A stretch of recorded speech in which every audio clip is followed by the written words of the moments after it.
Hear me okay? And this actually is going to work. We have no problems. Great to have you here with our first time ever Warrior Wednesdays, which is going to be our Wednesday segment as much as we can do it, of course. So great to have everyone here. Let me know if you can see me, you can hear me. Everything's good on your end, and we'll get rocking and rolling here. Good to have everybody. Welcome. Awesome to have you here. Thank you for coming on the short notice. But we're going to try and get this going. We're going to try and get some Warrior Wednesdays going because what we're trying to do is to make sure that you're a warrior of life, okay? Again, the purpose of this channel, the Ferocious Optimist channel, is to upgrade your life. So we're going to talk about how the world is seeming to be breaking, but don't let it break you, okay? The world's on fire. The world might be breaking. Don't let it break you. We're going to get it going, okay? Hey, what's going on, Jasmine? Good to have you. Mech, what's going on? Joe Saunders, what's up, man? Good to have you here. Mark, how you doing? Good to have you. Lisa, great to have you here. And yeah, it was not on my bingo card either. I just decided to go ahead and up and do it. Lisa, great to have you as always. Awesome, guys. We got a great show. A lot of stuff to talk about. We have too much to talk about on Mondays, too much to talk about on Fridays. So I thought I'm going to bring in this Wednesday show so we can really do justice to everything that is going on in the world. And so, like I said, again, as things are happening, right, in the world's on fire. The world's breaking. We're not going to let it break us. So we're going to take a look at what's going on. We're going to face everything head on. And we are going to go ahead and figure out what's what and decide what we should worry about, what we shouldn't worry about. How do we approach these things? How do we approach these problems? And then what are the takeaway lessons for you, for your life? What are the takeaway lessons? We're going to look at the Iran war, okay? What's going on with the Iran war? We're going to look at the Russia war, okay? What's going on with Putin? Some big developments there as well, too. Obviously, in Iran, there's some major developments. It could have huge impacts across our economy, across the international order, across the world, for the U.S., at home and abroad, all these different things, okay? Definitely for the military. And then last, we are going to cover the U.S. economy, domestic issues, and domestic situation, which we have not covered in a while. We used to do that on our Friday Lives all the time. So we're going to go ahead and do that as well, too, and take a look at what the current situation is, talk about the K-shaped economy a little bit, stagflation. Jamie Dimon from JP Morgan has talked about that as well, too. So we got a lot of things to cover. And again, we're going to make this pretty damn interactive, so put your questions in the chat, guys, and we're going to get right into it and deep dive on some of these issues, okay? All right, first of all, getting into the situation in Iran, without any further ado, we're going to jump right in. You know, it's complicated, right? We had this big ceasefire, and now we have an unlimited ceasefire, or do we? We're moving assets into position. We are talking about obliterating them again, about destroying everything. We're here, we're there, we're everywhere, okay? Apparently, the Iranians are in a state of collapse, or are they? Or is it all just BS? Some people are saying it's BS. They can still produce drones and missiles, you know? The administration is saying that they're on their way out. They're going to collapse. But, however, we're ready to bomb them again just in case. Okay? Today, Pete Hegseth was on the Hill getting grilled about the war. And I guess apparently we have a $25 million price tag on this thing right now. Okay? $25 billion. I think I sounded like Dr. Evil. $25 million, right? It's a lot to me, a lot to you. Not a lot to the big purse of Uncle Sam, I don't think, even though we're deep in debt, credit card debt for the government. But, yeah, $25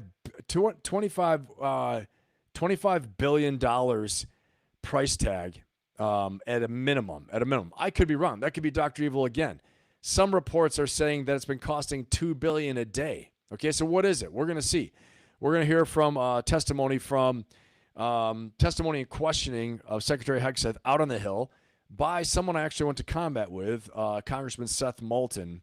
He's a Democrat out of Massachusetts. Okay, I haven't talked to him in a while, but we actually went to combat together, served together. And so I just saw that. I thought we're going to play that and see what he says and see what the overall price is. But as all this is going on, okay, as all this is happening, President Trump made a call to Vladimir Putin. And he talked to him. And he was like, hey, you know, I understand you guys might want to help out here. But maybe we want to help you out over there. And let's hear how this went, okay? Because to me, this is indicative of some confusion. There's some confusion leadership-wise out there. Confusion or deliberate confusion, I don't know what, right? The tail wagging the dog, all kinds of different things going on here. Let's watch this clip, and you guys tell me what you think you see here. But what I see is I see someone, frankly, a bit confused. Possibly this is a little bit delusional, okay? So let's take a look at this, and let's watch. Let's see what the report is on this. Okay, here we go. Today, do you think the war in Iran ends first or the war in Ukraine? Well, we talked more about the war in Ukraine, but he would like to be of help. I said, before you help me, I want to end your war. So we had a good talk. I've known him a long time. I think he was ready to make a deal a while ago. I mean, so far so good right there. Seems to make sense, okay? But let's keep on listening because there's some parts of this that get a little bit janky. Like, you know, you're going to see later, Russia's really having a tough time right now. Okay, by all the reports I'm seeing, everything I can get my hands on, Russia's getting blasted pretty hard. They're fighting this asymmetric war against Ukraine, where their drone swarms and the robotic armies are really taking it to them. And there are even some rumors right now in Russia of a revolution brewing where Putin's going to get overthrown. Remember how many times I've told you guys this? That this is the biggest thing he fears and why he will do anything to stay in power, even starting a war with NATO? Let's listen a little bit more. Some people made it difficult for him to make a deal, but we talked more about Ukraine. But which war do you think ends first? That's an interesting question. You know, coming from you, that's very interesting. Which war would end first? I don't know. Maybe they're on a similar timetable. I think Ukraine, militarily, they're defeated. Okay, you wouldn't know that. So right there, this brings up a lot of concern for me, frankly, because militarily they're defeated, which goes against everything that's actually happening out there right now. Okay, everything that I've seen, all the reporting I've seen, and you know, put a 1 in the chat if you've seen similar things that I'm talking about. If you've seen that Ukraine's actually really blasting away on Russia right now. Okay, give me a 1 in the chat if you've seen that. Yeah, deliberate confusion might be, Star. I don't know. Lady Ann, what's going on? Good to have you here. Good to have you here, Star. Joe Saunders again saying what's up. Good to have you here. Okay, but it's just confusing. It's confusing. It's confusing, and maybe it's meant to be confusing. I don't think so, though. Okay, guys, again, we never want to attribute this massive cunning to just what actually appears to be in front of us, the obvious. Okay, there's some confusion. I don't want to say incompetence. I want to say confusion. John Bolton, Ambassador Bolton, says incompetence. He says they don't know what they're doing up there. Okay, but again, let's watch a little bit more. Let's listen, and then I'm going to show you guys another clip. By reading the fake news, but militarily, look, there Navy. So they had 159 ships. Every ship is right now underwater. Typically, that's pretty good. What do you think, Jared? I think he got confused. Guys, tell me in the chat if you think President Trump was just confused between Ukraine and Iran. Because he said Ukraine's militarily defeated. I think he meant Iran. You guys put in the chat if you think that if he meant Iran right there and didn't mean, okay, I see a lot of ones. Yep. Okay. What's going on, Frosty? Good to have you here, man. Jason, what's going on, brother? Good to have you here. Welcome. Awesome. And so, yeah, he doesn't ever criticize Putin. I don't know. He says he's known him a long time. I think they've had a personal relationship for a long time. So he doesn't, which is crazy. Yeah, he seems confused. I mean, you guys know me. I'm not over here, bashing on him all the time. I call it like I see it. I say what I see, and this is what I see and what I hear, and it seems wacky to me. I say it seems wacky. And so this seems off, okay? And I know other, Nate had put out a video on Valhalla or he talked about, some real issues cognitively for the president. But this is some confusion right here, okay, at a press conference. Does it happen? Yeah, it happens. But there's a trend here, and I think the pace of operations are exhausting. As one person put it, Bill O'Reilly put it, he's in the gladiatorial arena every night. This will take a toll on you, okay? Physically, mentally, emotionally. Let's listen. Every ship is right now underwater. Typically, that's pretty good. What do you think, Jared? it's going to be hard for them to make a naval comeback. Okay, now they have an Air Force. Every one of their planes has been shot down or has been decimated. They have missiles, about 82% are gone, and they have drones, and most of them are gone. Most of the factories are mostly gone, and we have tremendous anti-drone equipment now, between lasers and that new, very special machine gun that knocks them out of the air like flies. And we use bullets instead of $1 million, missiles to knock out a $30,000 drone. So I would say Jared would tell me that with everything you just heard, typically we're in pretty good shape. And in addition, their economy is crashing. Their, as you know, their money, they call it their money. They don't have a name for it.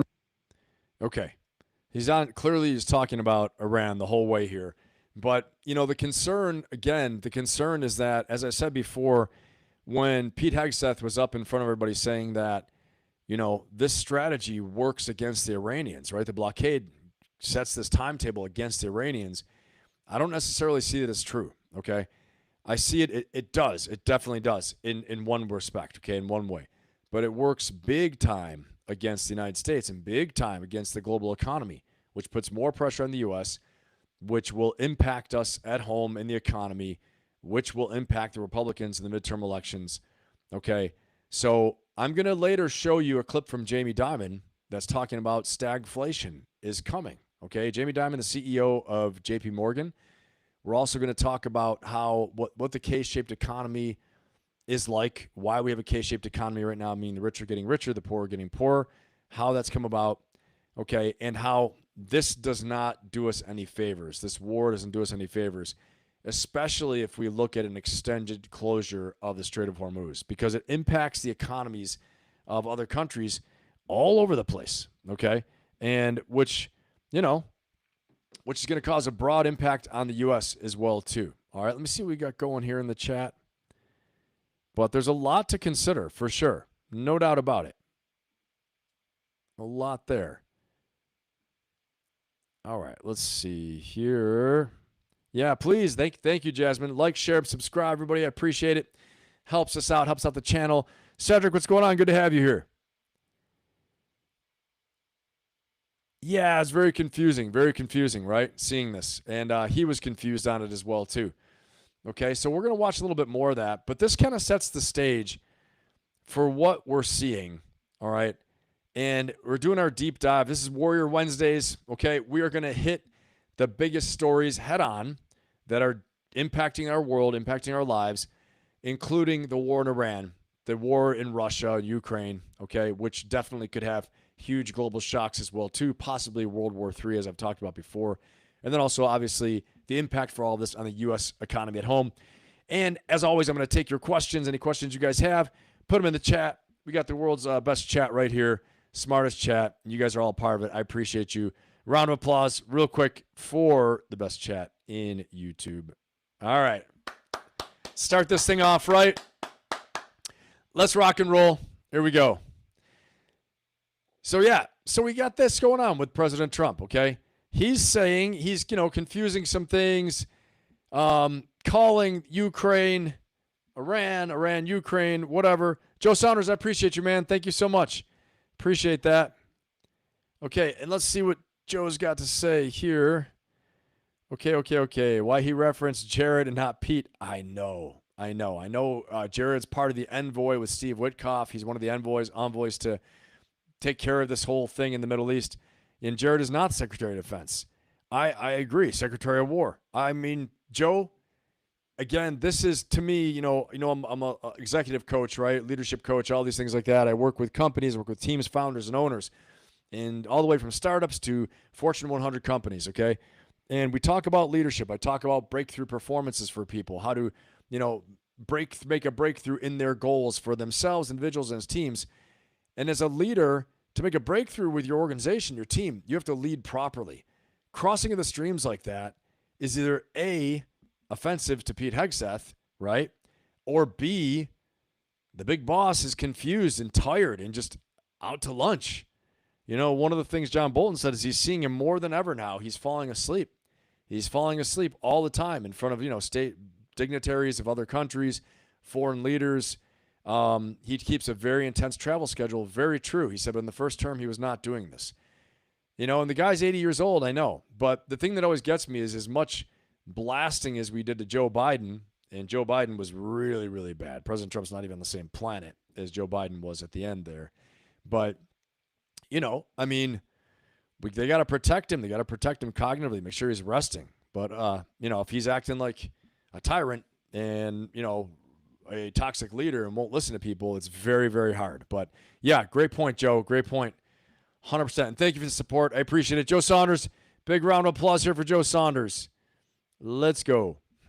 All right. Thank you, Joe. Big round of applause there.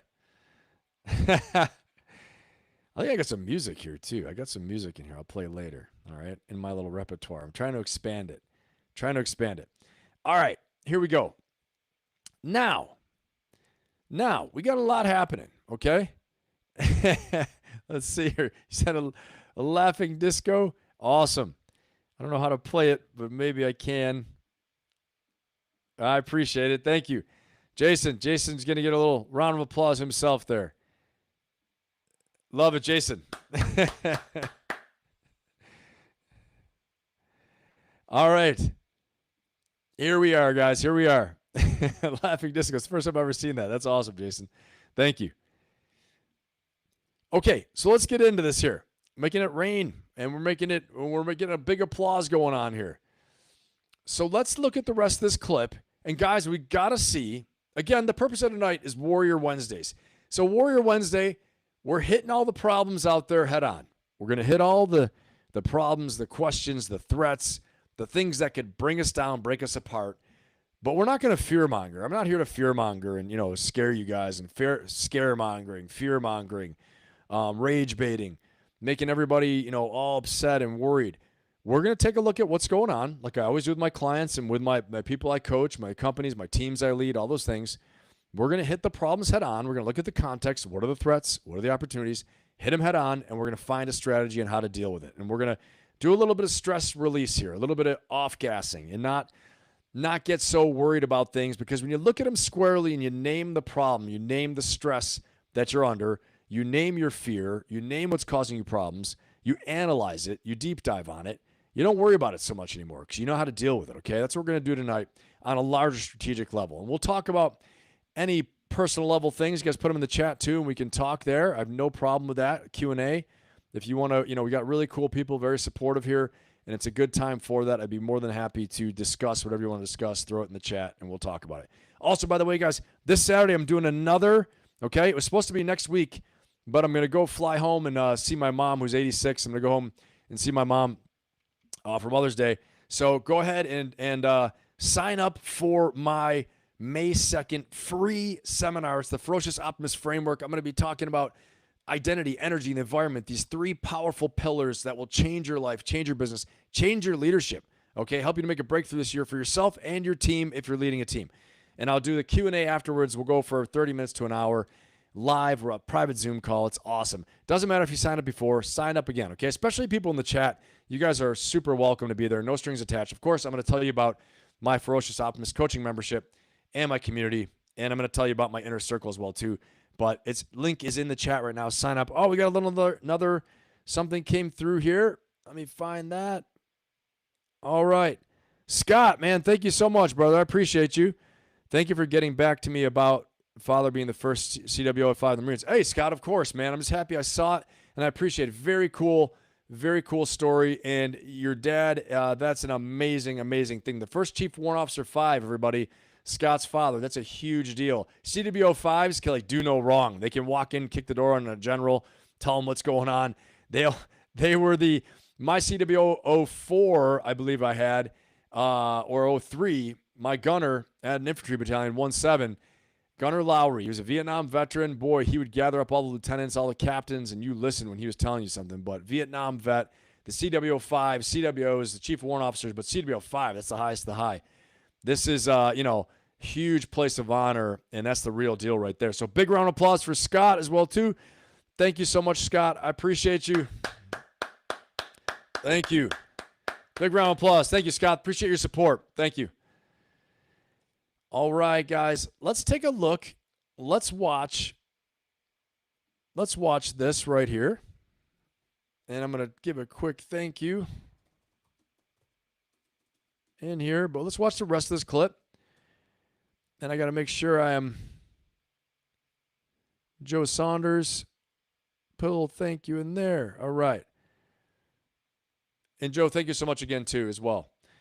Okay, guys, let's watch the rest of this clip because there's a lot going on here. As always, throw your questions in the chat, and I will get to them, okay? Here we go.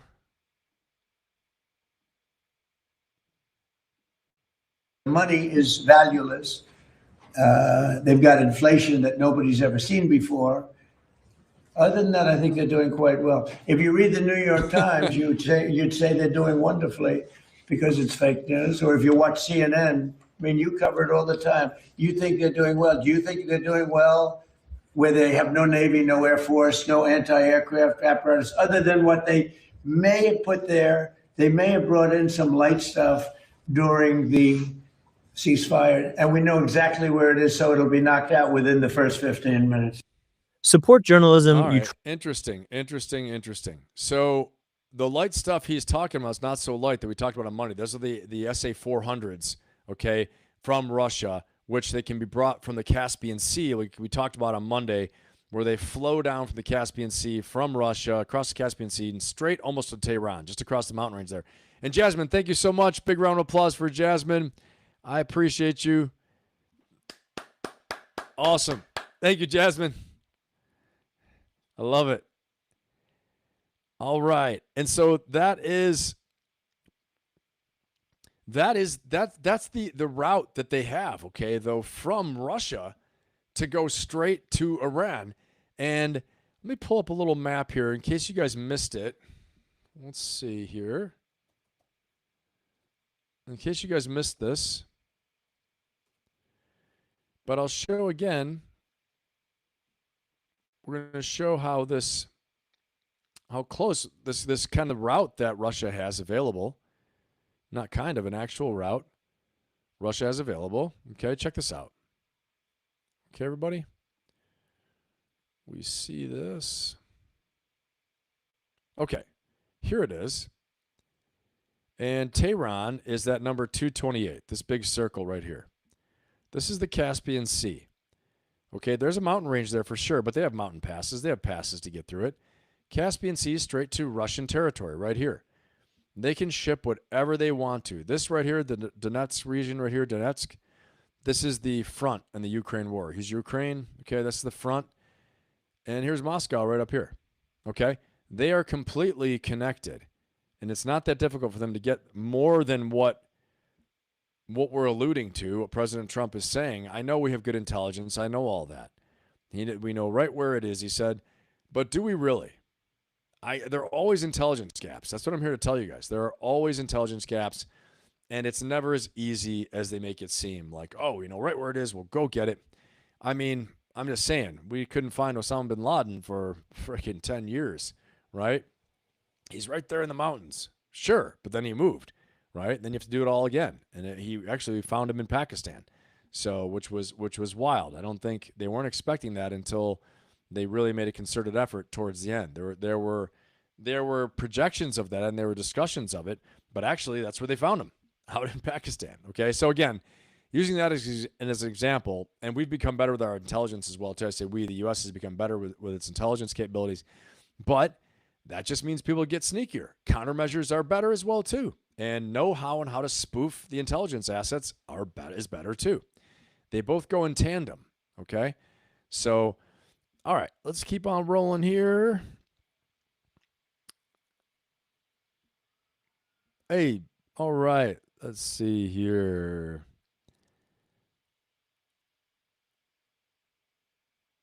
That's awesome. That's awesome. Okay. Let's watch this next one here, guys, okay?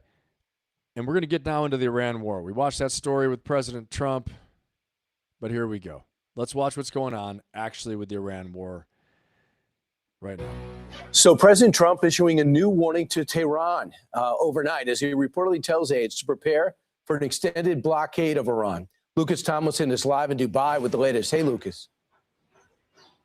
Good morning, Brian. After the state dinner where President Trump honored King Charles and Rory McIlroy, the president taking to Truth Social early this morning to send this warning to Iran about the war ending, saying, quote, Iran can't get their act together. They don't know how to sign a non-nuclear deal. They better get smart soon. Perhaps a reference to reopening the Strait of Hormuz. Now, the Wall Street Journal reporting Trump tells aides to prepare for extended blockade of Iran. Quote, he assessed that his other options, resume bombing or walk away from the conflict, carried more risk than maintaining the blockade, officials said. Now, that blockade, Brian, has been in effect for over 2 weeks in an attempt to open the Strait of Hormuz, which remains effectively closed. While the blockade aims to shut down the oil trade in Iran, its effects are also being felt at home. And see, this is the big thing. This is the big thing that he's saying is that while Iran's feeling the effects of the effects of the blockade are also being felt at home too, okay? And we're going to get into this a little bit later. I'll just give you kind of a teaser on it real quick. And I'll show you guys. I'm going to show you guys just how much we have for the economy. Okay, there's Jamie Dimon. Okay, how America's economy will deflate. This is 4 days ago. Not dated, very new. Here's one we're going to talk about. The U.S. economy was shaky before the Iran war. Now it's in real trouble. Council on Foreign Relations. This was yesterday. Okay. Then we're going to talk about an article from The Economist that actually I think is pretty fair to the Trump administration. The Economist tracking the presidency, 465 days into Trump's term. They talk about all the numbers, okay? So we can balance what people are saying from the numbers that they're saying on The Economist. Then we're going to talk about what actually happens if the U.S. economy crashes. This was 14 hours ago. Pretty good, pretty dramatic, but a good bit of information. And then we're going to also talk about the K-shaped economy, what happens when growth moves in two different directions. Guys, and this is how I bring it home to everyone, though, okay? How I'm bringing the whole part of Warrior Wednesday home to you is we bring the whole point of Warrior Wednesday home to you that we're going to see what's going on. We're going to see what the problems are. We're going to see what the threats are, see what the opportunities are.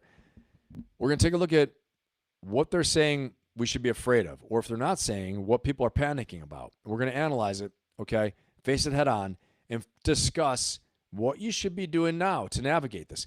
Sometimes the answer is doing nothing, okay? Sometimes the answer is take care of yourself, your health, your family, save money, cut expenses. Don't get into some kind of fear binge spending. Don't get into some kind of fear binge eating, drinking, forgetting everything you're doing. Don't be doomsday. Okay, all this stuff has always been happening a lot, okay? And we're going to discuss all that. But let's look at some more right now, the current context. That's the spirit of Warrior Wednesday and what we're up to right now. Let's keep on rocking and rolling. As the price of gasoline is now the highest since July 2022. Now, pain also being felt inside Iran as the Iranian rial has plummeted to a record low, trading at around 1.8 million rials to the dollar. So it's both places. We have the highest price of gas that we've had since 2022 here in the U.S. And at the same time in Iran, the price of the rial, the rial value has plummeted, okay? And that's their currency. It has plummeted. So both places are feeling it. You might need a wheelbarrow to go shopping. Now, overnight, a Japanese oil tanker carrying 2 million barrels of Saudi crude transited the strait for the first time since the war started 2 months ago. More oil could be flowing from here in the UAE after the Emirates announced plans to leave OPEC on May 1st, the Organization of Petroleum Exporting Countries. Nearly 6. So what does this mean, though? Put a 1 in the chat. If you saw that the UAE is leaving OPEC, what does this mean? What could this mean? Well, it could mean a few things, okay? It could mean, first of all, that it could mean UAE is so sick of being struck by Iran, they struck up a side deal. I think they had 2,500 attacks against the UAE, something to that tune, okay? They defended a lot of them, but they had hotels hit in Dubai, airports, all these things. If this war escalates, okay, if this war escalates more, UAE is right in the crosshairs where Iran is going to hit their desalinization plants. They're going to hit more of their infrastructure. So what does this exactly mean? All right. But put it in the chat if you saw that UAE had left OPEC. There are a lot of speculation about what this could mean. What's going on, Beth? What's going on, Buff? Good to have you, man. Nothing good. Yeah, exactly. That's what it means. Nothing good. Exactly. All right. So a lot to consider there. A lot to consider. Let's watch a little bit more. Years after its founding. Like Brexit, some are calling this the UAE exit. UAE choosing autonomy and free markets, not the cartel. And today marks the first time War Secretary Pete Hegseth and Joint Chiefs Chairman General Dan Kane are testifying before Congress since the war with Iran began in late February. And they'll be discussing President Trump's budget for $1.5 trillion. That amounts to about 5% of GDP of the U.S. economy. And of course, they expect to get a lot of questions about the war. That is nuts. All right. Thanks so much, Lucas. Good roundup. Okay. Meanwhile, this morning, gas prices, $4.20. The highest since not here in California. In California, they're like $6.20. Okay. It's nuts here. The Iran war started. We're learning now that President Trump and his team reportedly met with oil and gas executives at the White House yesterday. He says Iran is in a state of collapse, as the UAE says. Again, are they? Are they really in a state of collapse? I don't know. And that leads us to our first poll, okay? Is Iran in a state of collapse?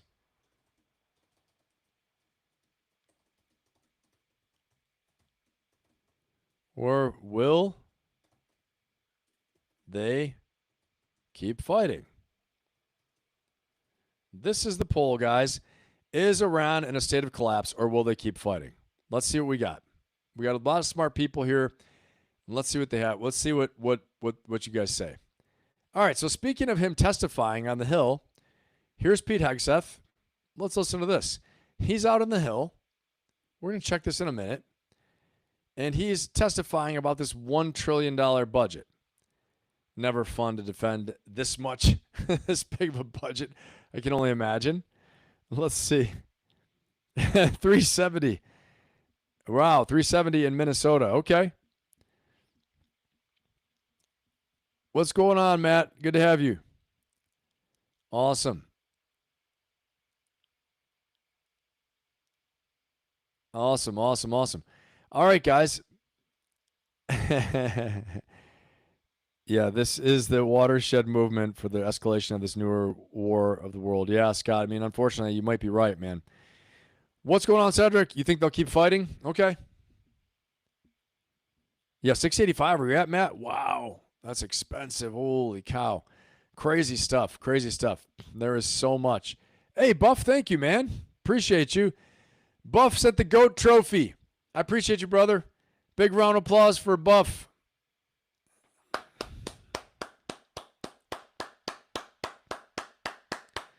Awesome. Thank you so much. Appreciate it.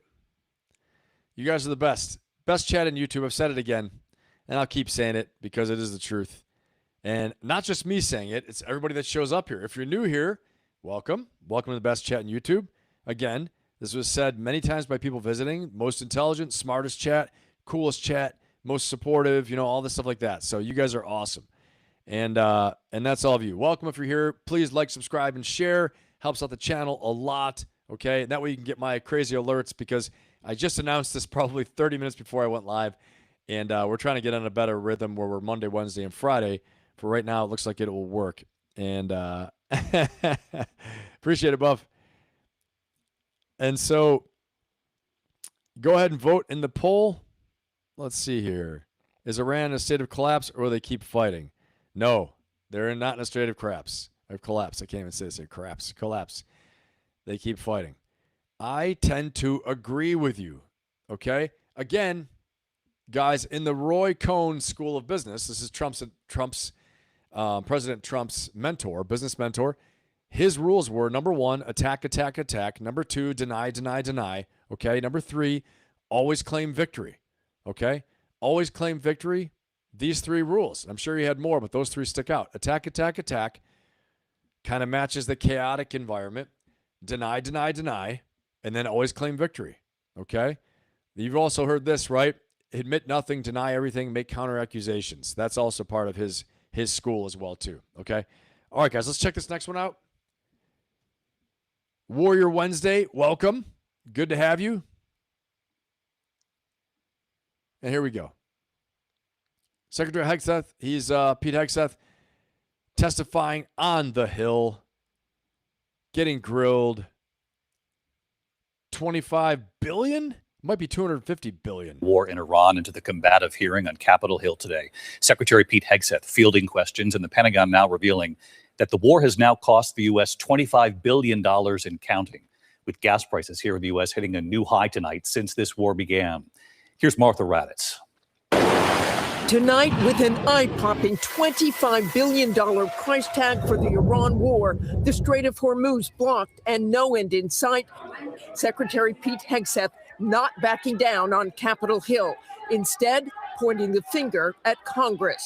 The biggest challenge, the biggest adversary we face at this point are the reckless, feckless, and defeatist words of congressional Democrats and some Republicans. The secretary, combative, defensive, and dismissive. The president has got himself. Wait a second. I'm seeing something very similar.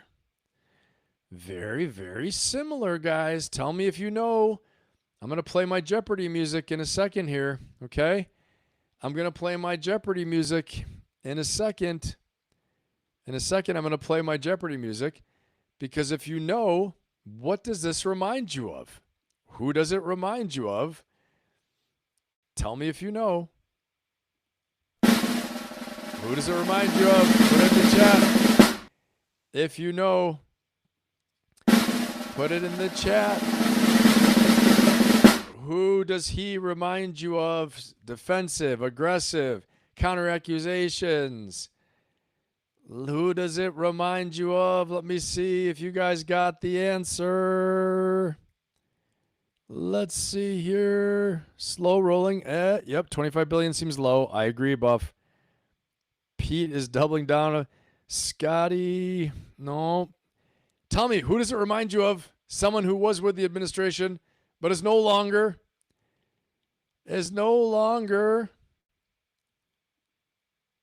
And you are right, Pam Bondi.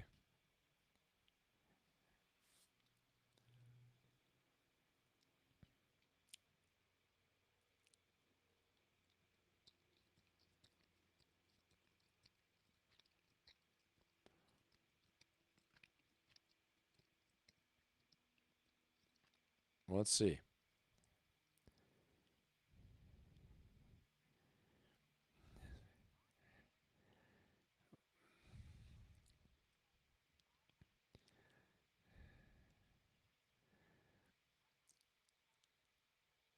All right. So, based upon this, I'm going to go ahead and say, okay, if you guys couldn't see that, I found it. Okay. Let me put it back on. Is that okay? First fumble of the night.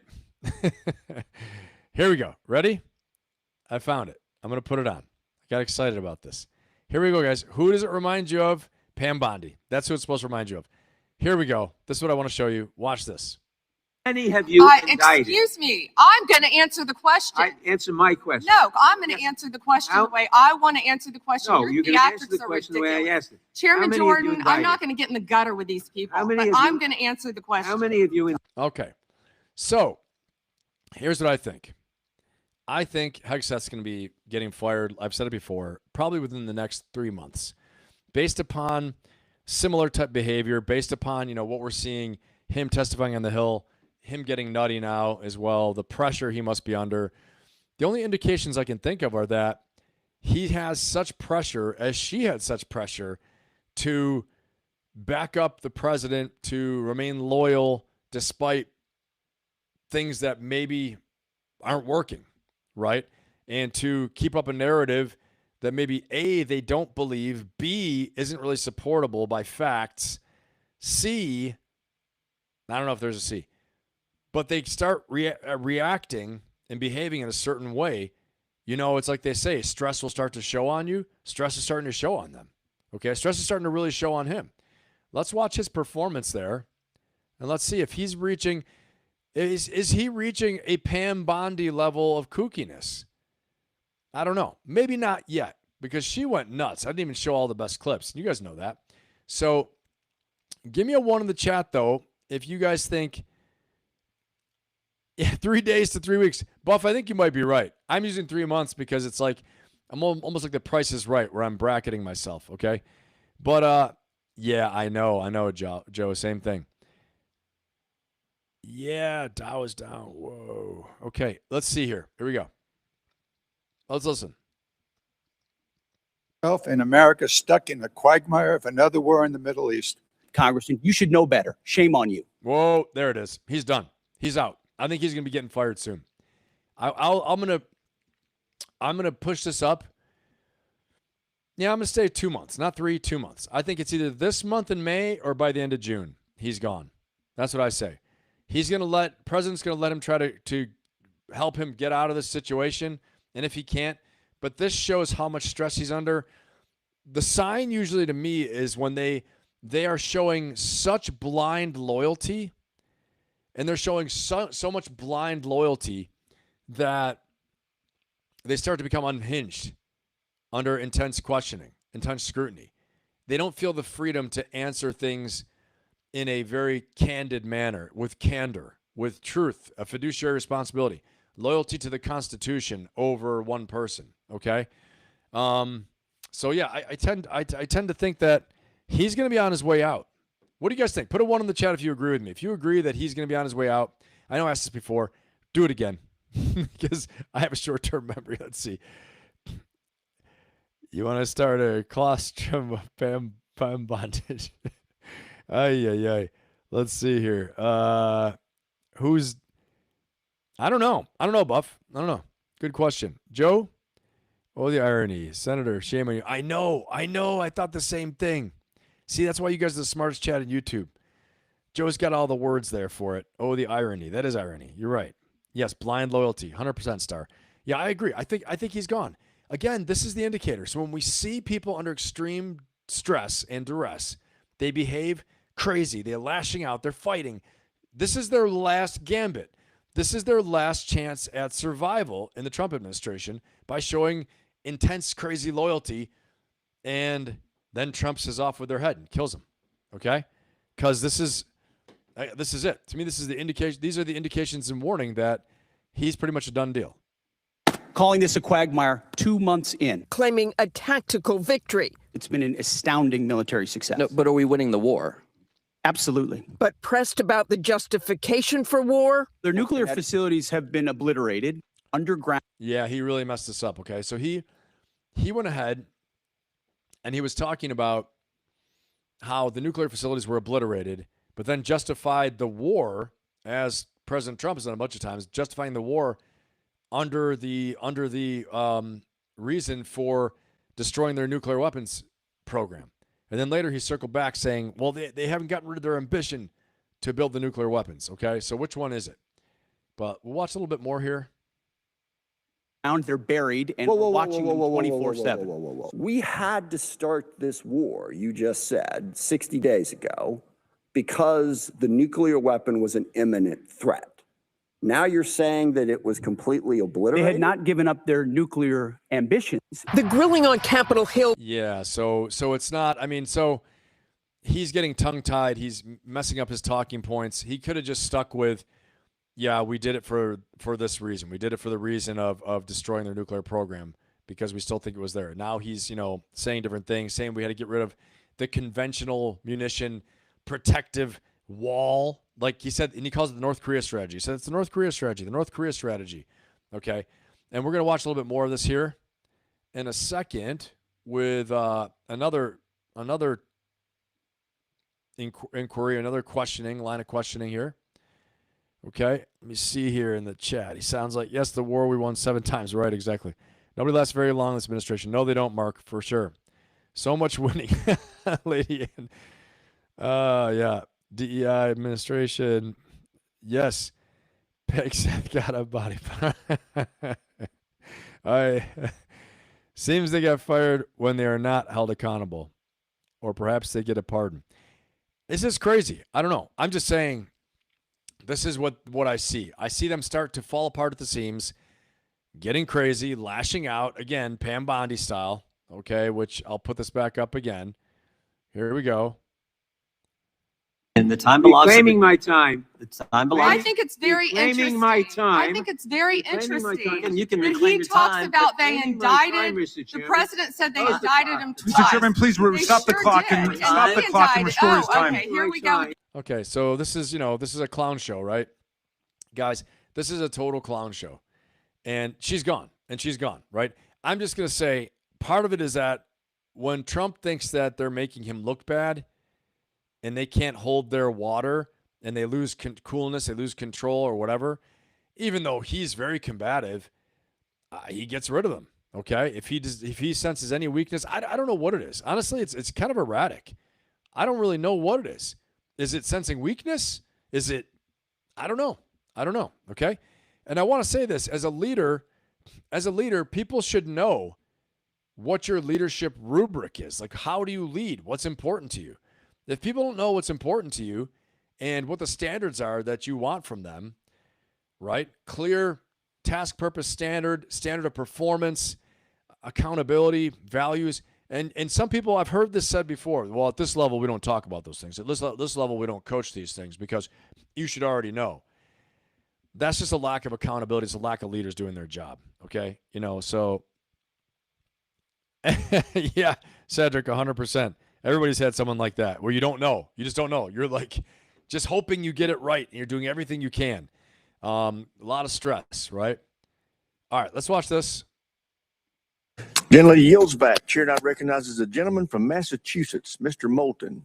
Thank you very much, Mr. Chairman. Mr. Secretary, you and I agree that Iran is a national security threat to us and our allies. Now, earlier you called us feckless for questioning your war. Do you think Congress was smart or feckless when it failed to ask tough questions of the Bush administration and gave them a blank check for Iraq? Okay, so this is Secretary. Yeah, there he is. Well, if you're trying to compare this war to the Iraq. So this is Seth Moulton. He's an alum with me from 1st Battalion, 4th Marines in the Battle of Najaf. And we served in a combat tour together, different units, but we were there in that battle together at the same time. So I used to know him very well back then. Pretty well, I should say, pretty well as you can when you're serving in different units. But let's hear what he has to say here. So he's got real experience. He's a decorated combat veteran. That was an intense battle there.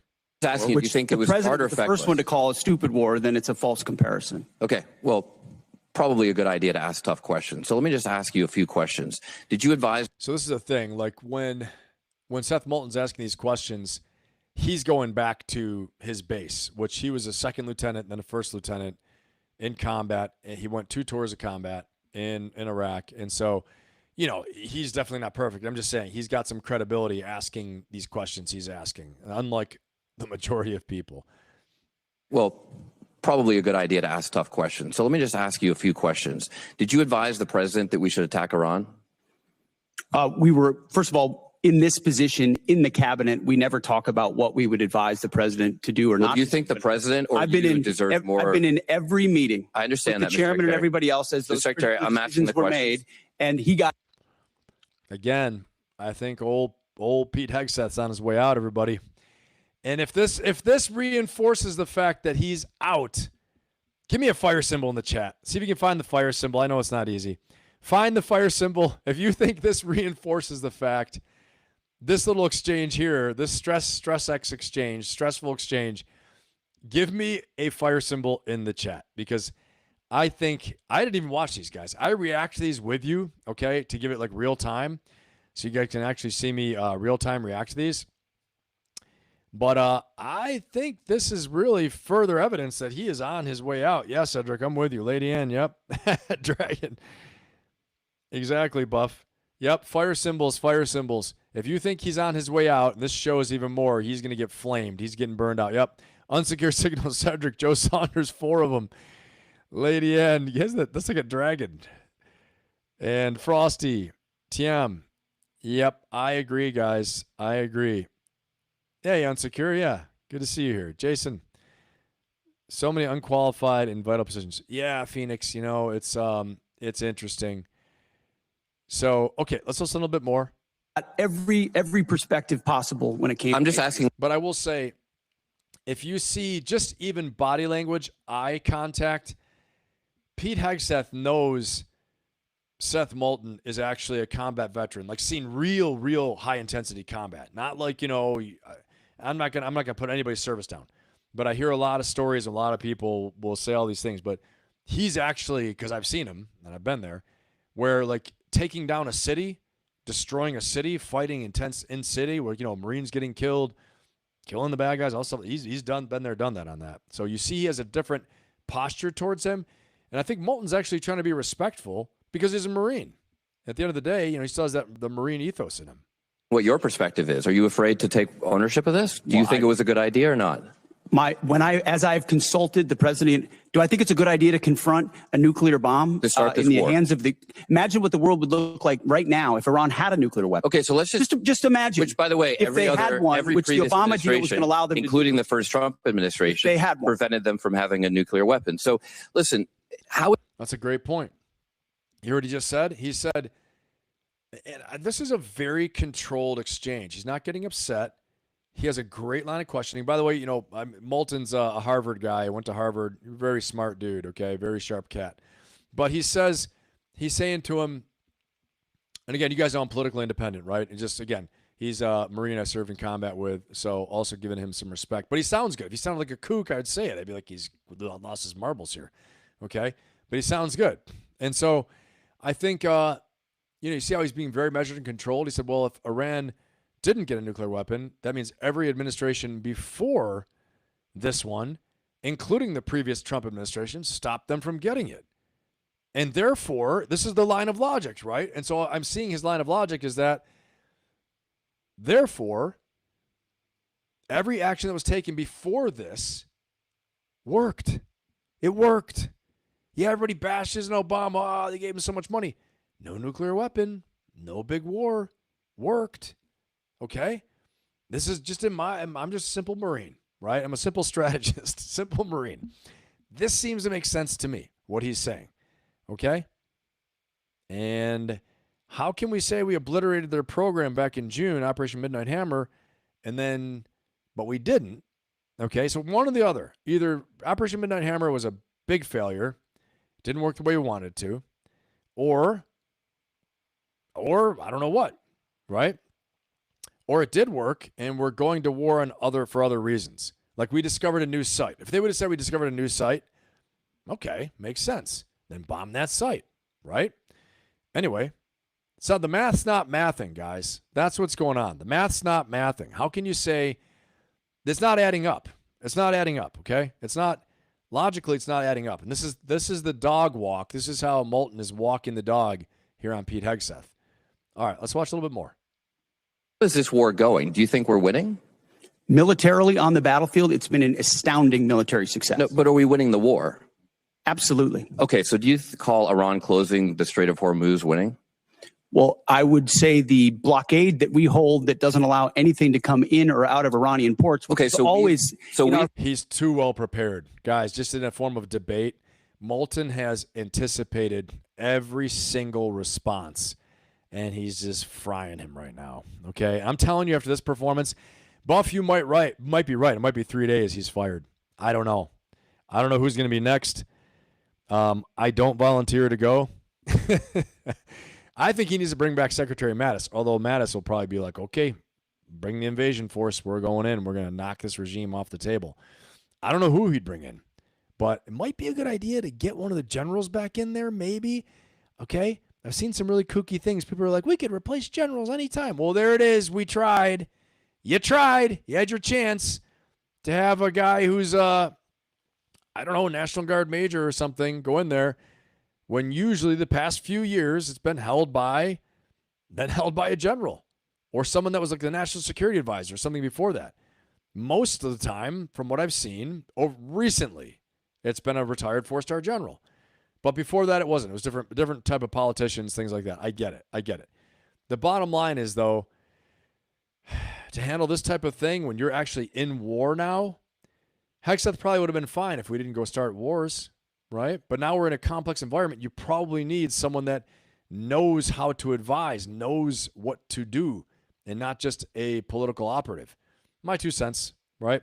No disrespect either way. Just calling it like I see it. Anyway, let's keep listening to this.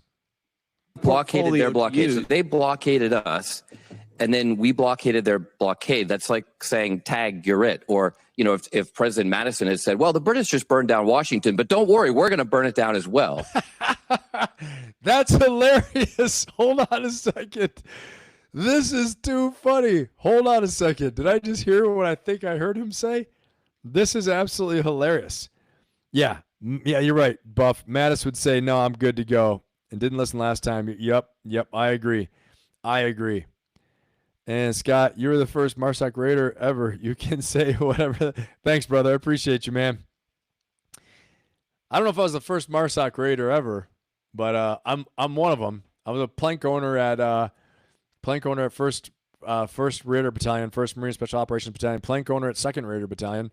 I got the planks on my wall down there. So pretty cool. But thank you. I appreciate it.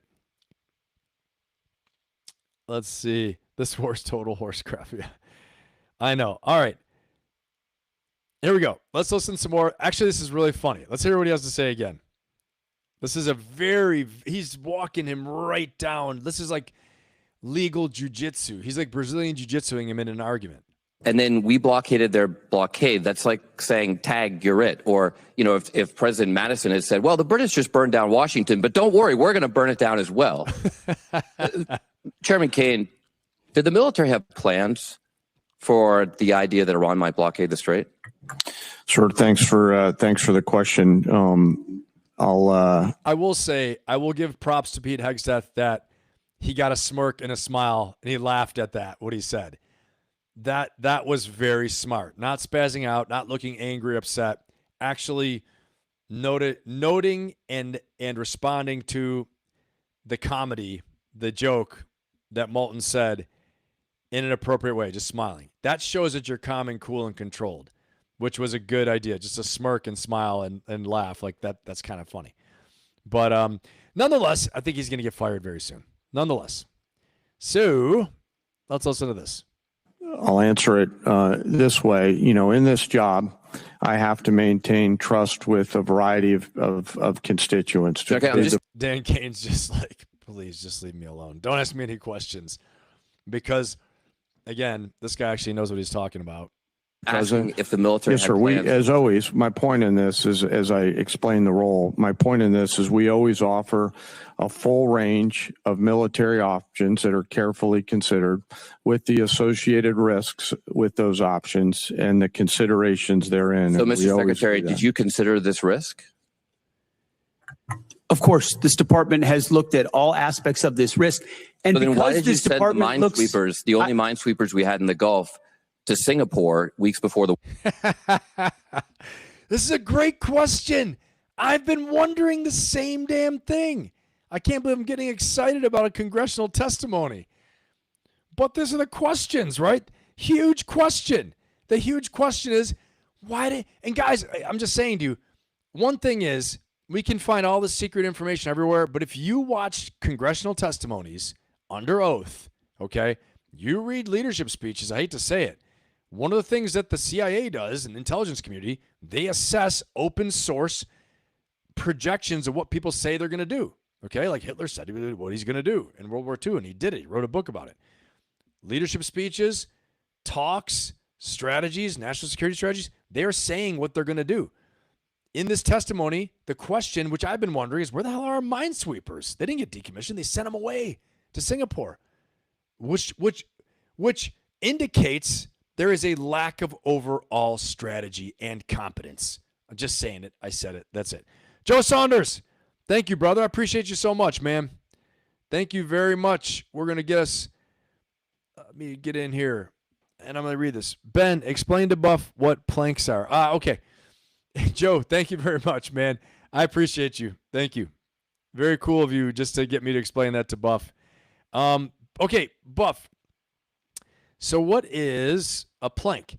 A plank comes from the days of like building ships, okay? And so building ships, you take the planks, right? And the plank owner, if you're a plank owner, is someone who was there at the foundation, at the building of the ship. It's a nautical term. Because the Marine Corps because the Marine Corps is a member of the Department of the Navy, we have our nautical roots, right? Lots of kind of pirate stuff. Back in the day, in the old days of the Marine Corps, I mean like way old days, like, 200 years ago, they would be swashbuckling with swords in the rigging of naval vessels, and they'd swing onto pirate ships and they'd fight and crazy stuff, okay? These were, and honestly, where did they recruit the Marines from? Bars.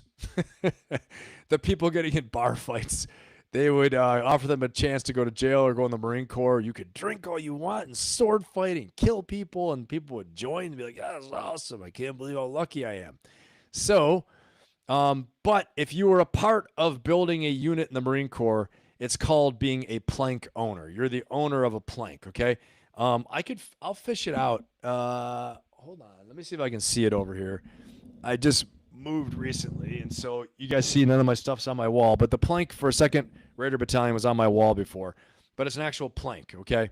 That's burned in with my name and when I joined the unit and the founding of the unit, stuff like that. And then I was a plank owner at 1st Marine Special Operations Battalion, which is it's the precursor to 1st Marine Raider Battalion. When I came back, I was in 1st Force Recon, deployed to combat with 1st Force Recon on a direct action raid force combat deployment where, those are combat stories for another time. But we came back and they made a decision to stand up MARSOC, the Marine Special Operations Command. And so I stood in a formation with my guys and with a couple other people.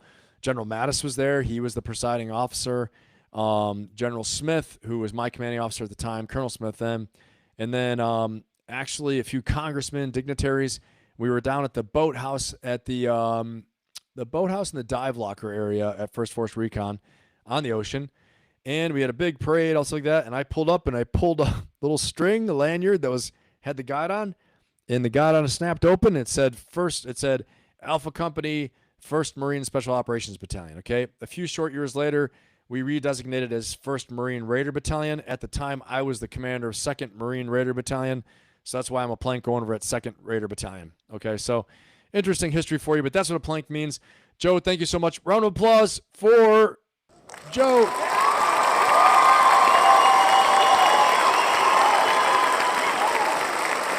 All right. Thank you so much. Appreciate it again, brother. And hopefully that answers any questions, Buff, about what a plank is. Ah, yes, the good old days. Oh, yes, the good old days. That's right. Bare knuckle PT and all that stuff. Swashbuckling. All right. I'm really enjoying this. I'm like geeking out over this congressional testimony, if you can believe it or not. It's absolutely hilarious. The good old days, we used to get drunk and they'd steal us from the bars and make us fight pirates. Yeah, there's some tough cats in the Marine Corps. And here's the thing, guys. I just got to say this. I got to say this real quick. Obviously, I've been in the special operations community. Obviously, I've been in the Force Recon. Also, some incredibly tough-ass people. I'm just telling you, in Marine Infantry, there are some pipe-hitting, tough, mean-ass people who could honestly join lots of different units, okay, and do whatever they wanted to. Some of them, I knew guys who were, no kidding, like professional MMA fighters on the side. They just didn't want to. They're like, I don't want to go through all that other training. I don't want to go through all this BS. I just want to go to combat. I don't want to learn how to fall out of airplanes. I don't want to learn how to fly out of. They wouldn't. They're like, well, for what? I just want to get in gunfights. Okay? Frosty, tell me if I'm wrong. you know some of our brothers in the infantry, and they're like, I don't want to do all that stuff. I don't want to go running. I don't care. I want to smoke. I want to drink, and I want to get in gunfights. And I want to win gunfights, okay? Texas Marine Cedric, not that I know, man. Not that I know. You know what I mean? Anything to know about the Texas Marines? There are a lot of Marines from Texas. There are a lot of Marines from Texas. And they're always, good dudes, rough, tough, all the stuff like that. All the Marines are. But, yep. Yeah, I've got paddles. They're oars, they're paddles. They used to be on my wall behind me, as you guys know, but since I moved, I've just had this background. I'm going to hang them at some point. They're actually in front of me over here. But if you go back to my old videos before March, before February even, you'll see the paddles, my Raider symbol, all the stuff like that behind me, okay? Thanks, Joe Saunders. Yeah, man. So that's it. So yeah. So I mean, some of the infantry guys just didn't want to do all that stuff. Like, I don't want to go do all that. I want to stay with my unit. I want to go to combat. I don't want to waste my time doing all this stuff. Okay.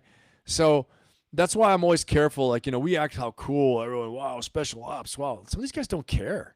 I heard this. There's a story of a Lance Corporal winning the Navy Cross in Afghanistan.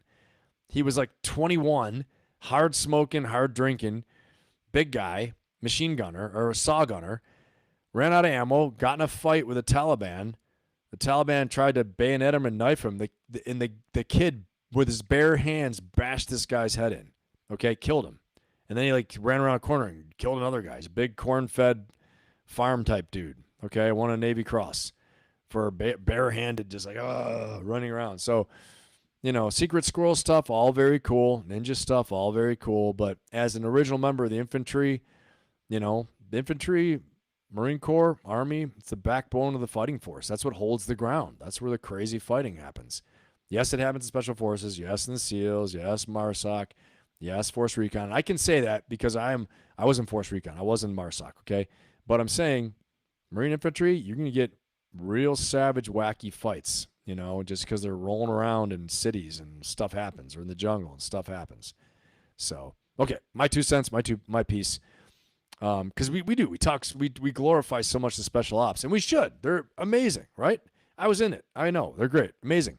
Badass. They deserve everything. But, I'm just saying. There are a lot of other great guys, too, out there.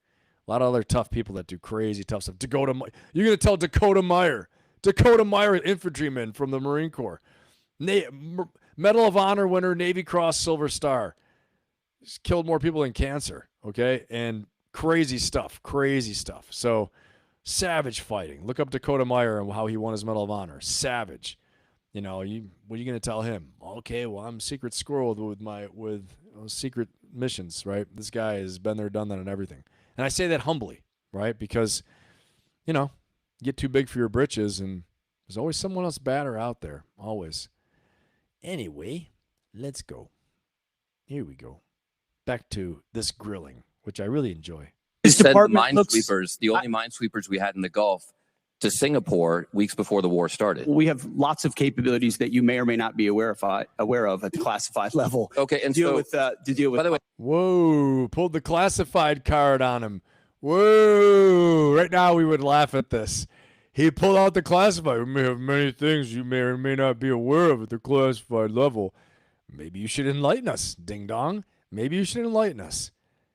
Okay, and Seth Moulton is already prepared for this too. Let's hear. Would the Trump-class battleships have helped with this? You're talking about a prospective future battleship, which we welcome in the fleet. Okay, so you're supportive of the battleships? Yes, sir. Okay. How much has Iran profited from your administration lifting the sanctions on Iran when you started this war? I can tell you Iran is financially devastated right now. Okay, well, conjunction with the they've Treasury earned about $14 billion. Operation Economic Fury. They're at a point where between the blockade and what we've done to them militarily, remember, they don't have a Navy. They can't contest. We've watched a lot of this, but I want to say this, okay, as a last point. I want to say, okay, guys, as a last point on this, because I'm actually fascinated by this and just listening to it now. When he asked him, he said, didn't you think about the minesweepers ahead of time? And he said, we have classified capabilities you may or may not be aware of. Well, why haven't you used them there? Why haven't you used them? Now is the time. Now is the time. They've closed it. We've closed it. We've asked them to open it. This is the time to pull out that classified secret squirrel stuff you got and open the straits, or help us to open them. It would be really amazing to all of a sudden pull Godzilla out from the depths and have Godzilla light up all the freaking mines, okay? I'm a big Godzilla fan, by the way. So, but it's not happening. I don't see Godzilla anywhere. Maybe he's right. Maybe he's wrong. Maybe he's bluffing. Maybe he's just trying to, use that to get out of a hot spot on the hill there. But there's a lot here, guys. A lot to talk about. Craziness. Let's see where we're at with our poll. Is Iran in a state of collapse, or will they keep fighting? 45% say yes. Okay. We got 20 votes, 37 minutes. 56% say no. Almost right down the middle. Right down the middle. They're going to collapse. They're going to keep fighting. We shall see. We shall see. We shall see. Okay? I would have said 2 weeks ago, that, they're going to keep fighting. But right now, again, I need to see some new information. But I have a funny feeling that this is going to keep on going.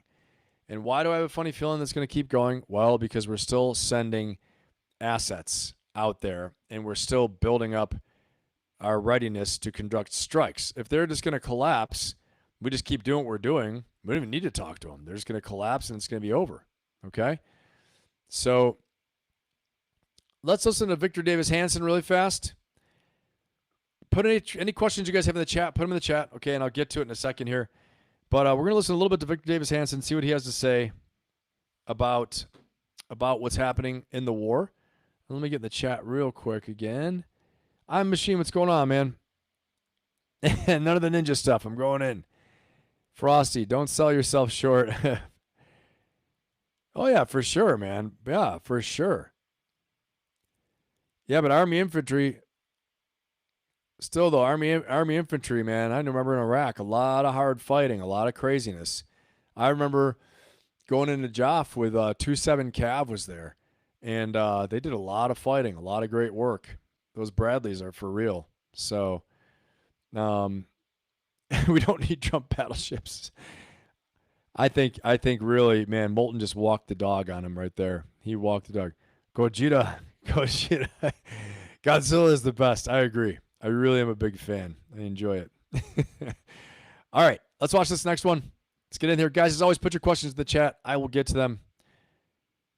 And just keep asking me. Keep bumping it forward if I don't get to it. And just tell me, Ben, and put some like little funny symbol or something. I'll get there. Okay. Victor Davis Hanson. Let's listen to what he has to say. Give us the update on our Warrior Wednesday. Hello, this is Victor Davis Hanson for the Daily Signal. We're in the 8th week of the Iran war, and things are starting to heat up, even though there's not kinetic action. What do I mean by heating up? The Iranian government has ceased to exist. We don't know, and the Iranians don't know, who holds power. There is the Islamic Revolutionary Guard, there is the theocracy, there is the elected people in parliament, and there is a regular military. And those four groups operate in schizophrenic fashion. Sometimes they freelance and appear very hard line and give press releases that they're not going to negotiate, and anybody who negotiates is a sellout and blah, blah, blah, because they are afraid, each faction, of being called by the other too pro-Western or not hard enough on the United States. By the same token, sometimes they give off signals that they would like to negotiate, because that is predicated on popular resistance. When you get rumors, which are increasing, that the people are getting more and more restive, some of them are being armed, then people think, well, given the crimes that we have committed, should this revolution next time around succeed, we're all going to have a collective noose around our necks. So that's a great point. And so as I'm presenting things from the other perspective, right, about President Trump seemed confused and tired, and Hegseth is getting the dog walked on him at Congress, which he was, okay, and President Trump did seem confused. But then there are some great points from Victor Davis Hanson, getting inside the heads and also inside of Iran and what could be going on there.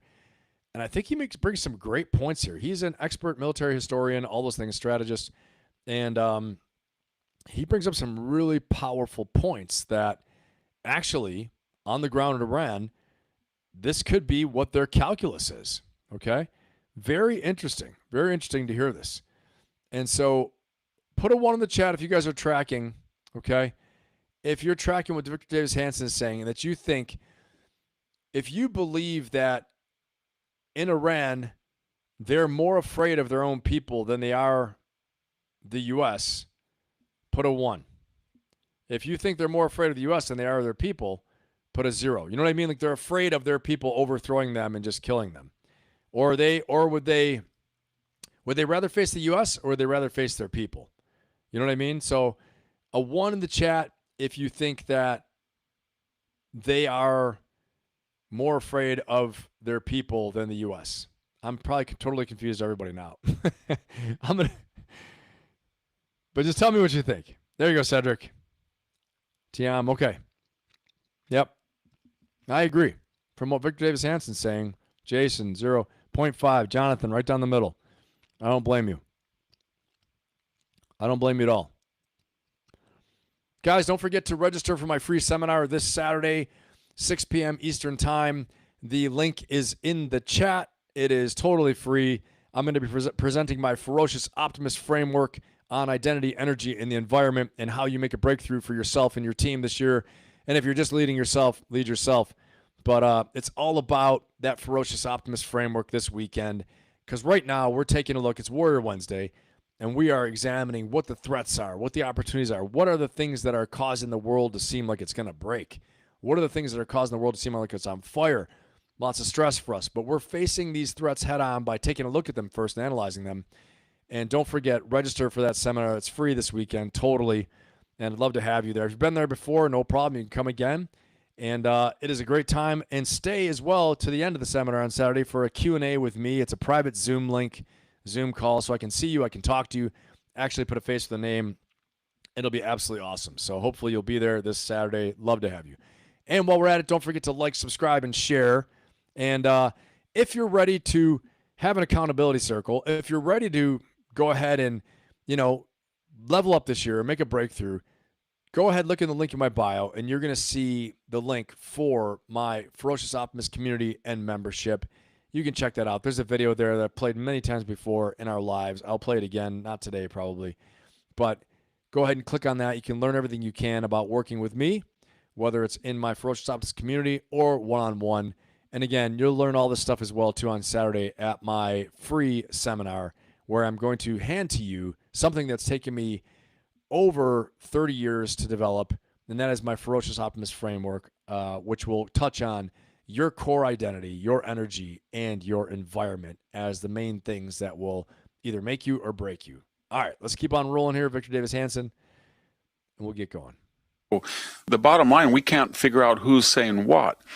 We were supposed to negotiate this weekend, and Donald Trump was going to send Mr. Kushner and Witkoff over all the way to Pakistan. I think all of us are a little bit dubious given Pakistan's long history that's checkered with the United States, and it's an Islamic country, very impoverished country, but Donald Trump has very good relations with the foreign minister, the head of defense, and the president. But nonetheless, he canceled that because he couldn't get any negotiation that offered any chance of success from this motley group. Which is also a concern too, okay? When no one is truly in command, if that's actually the case, when no one's truly in command, it gets dangerous. Because how are we going to get our hands on the enriched uranium? How are we going to get our hands on actually knowing when we win? How do we know that there won't be a splinter group that breaks off and does something crazy to continue the war, launching missiles, launching drones, suicide attacks, suicide drone boat attacks, things like that? We don't know. So this is actually a very concerning scenario, because if they have factions and fractured leadership, that could pose a massive problem for us, a huge problem to actually end this war and get things back in order with stability in the region. All right, moving on here. You're Colonel McGregor. Colonel McGregor, always a ray of sunshine. The counterpoint from Victor Davis Hansen. Colonel Doug McGregor, a ray of sunshine always. Put a 1 in the chat if you recognize Colonel McGregor. He's always got a lot of interesting things to say. Hey, Cedric, sir, how the hell do you do key focus areas? How the hell do you do it to manage so many key focus areas? Time blocking and prioritization, my friend. Time blocking and prioritization. And don't have too many. Okay? That's an important thing for sure. And again, guys, put your questions in the chat. It doesn't have to be about this, okay? If you want to talk about my Ferocious Optimist framework, you want to talk about making a breakthrough, you want to talk about how do I deal with the stress in my life? How do I deal with this stressful environment we're in right now? Okay? I'm here right now. I'll answer your questions. Okay, put it in there. There's nothing wrong. You guys know that's what I do. I'm a full-time executive coach, executive leadership coach, and business strategist, and strategist for teams, organizations, and also for people, right? So it's a bit of life coaching as well too, but it's really high-performance coaching, helping people to make a breakthrough. And the things I've identified that do that are your identity, the way you see yourself, because one of the most powerful forces in the human condition is staying consistent with the way we see ourselves. Okay, very important. That's why the way you see yourself, your identity, matters so much. And if you got negative self-talk and you're putting yourself down, it ain't going to help you, okay? And then your energy, your overall energy, and the environment you keep around yourself, your mental environment, your physical environment, all those things, okay? So any questions you got, put them in there, and we'll get to them. All right, Colonel McGregor, we'll listen to him for a minute. Always a ray of sunshine. We are now trying to blockade the Persian Gulf and essentially the Iranian coast. It hasn't turned out to be as easy as everyone had hoped because Iran has created this, I would say, 500 to 1,000 mile zone all the way around its borders that can be turned instantly into a killing zone because of persistent surveillance from outer space. In other words, space-based surveillance. There are links from these Chinese and Russian satellites straight down to the strike systems that Iran has built and established on the ground. These strike systems can be any number of different kinds of cruise missiles, ballistic missiles, and also unmanned systems, or what people call drones.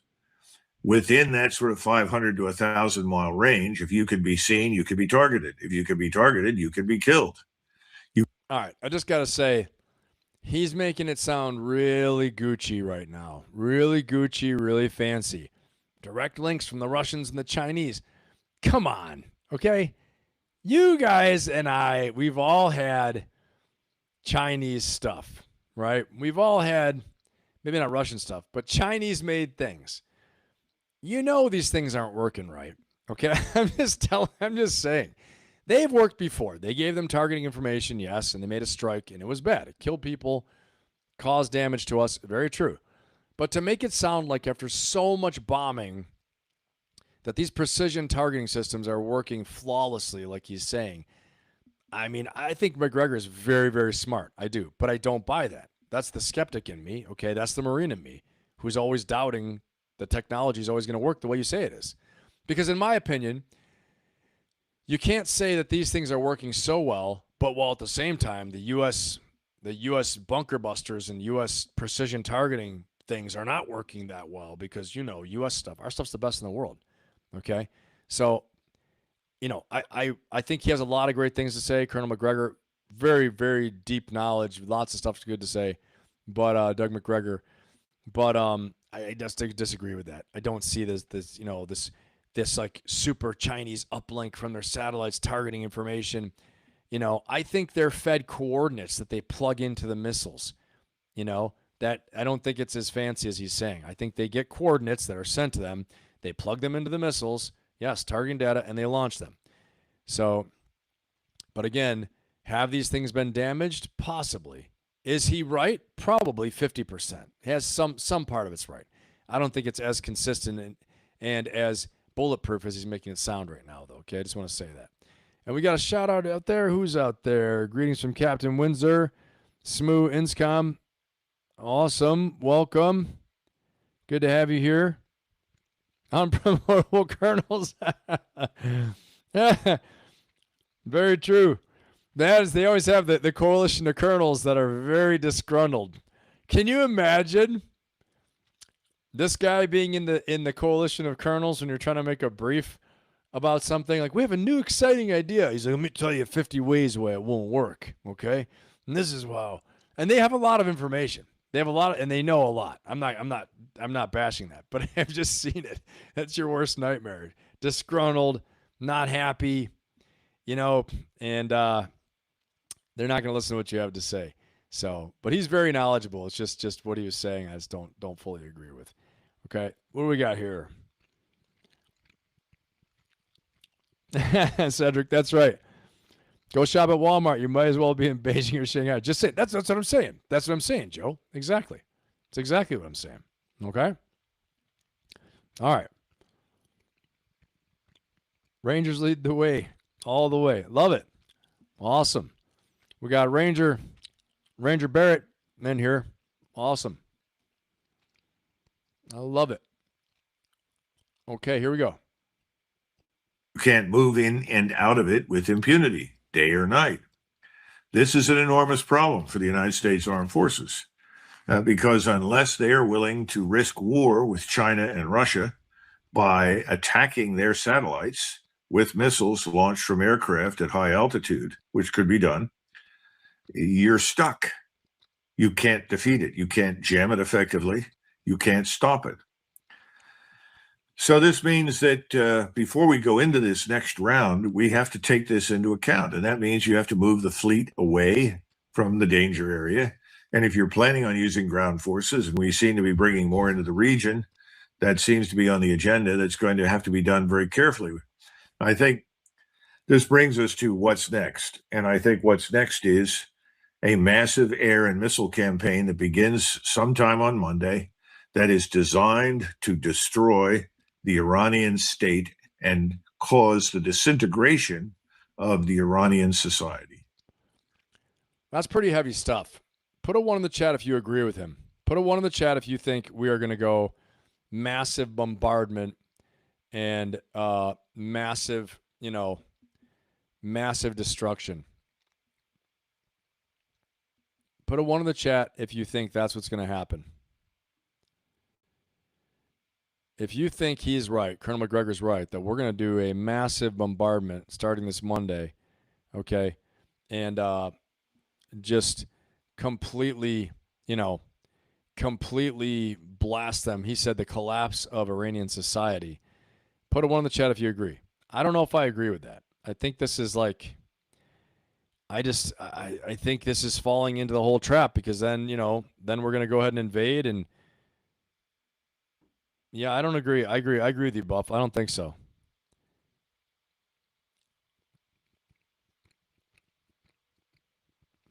Yeah, Barrett, I'm not on the Karg Island thing. I think it's the deception.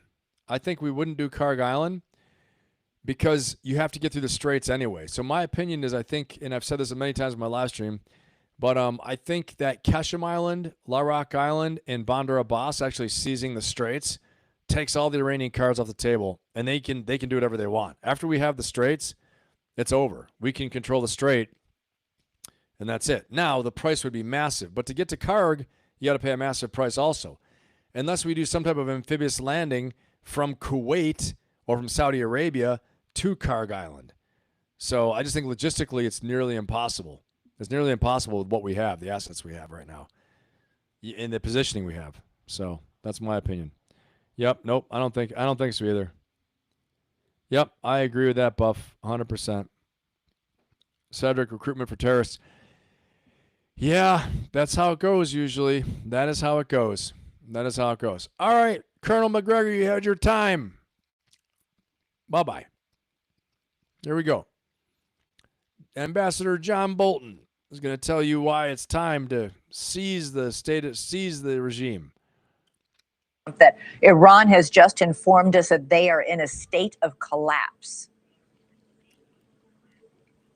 Well, I don't know who he heard that from. I rather. It's one thing I'll say is it's great because he again tells it like it is. He is a war hawk all the way, but you heard that. He's like, state of collapse. I don't know who you heard that from, but. Doubt it comes from anybody in authority in Iran, but I think the damage caused by the air war for 6 weeks and the effect of the blockade are substantial. That, to me, is a further sign that the regime is susceptible of being overthrown, and this is the moment to do it. This is not the moment to release pressure on the regime. I do think the real question now is whether the U.S. should use military force to open the Strait of Hormuz for the Gulf Arab oil-producing states.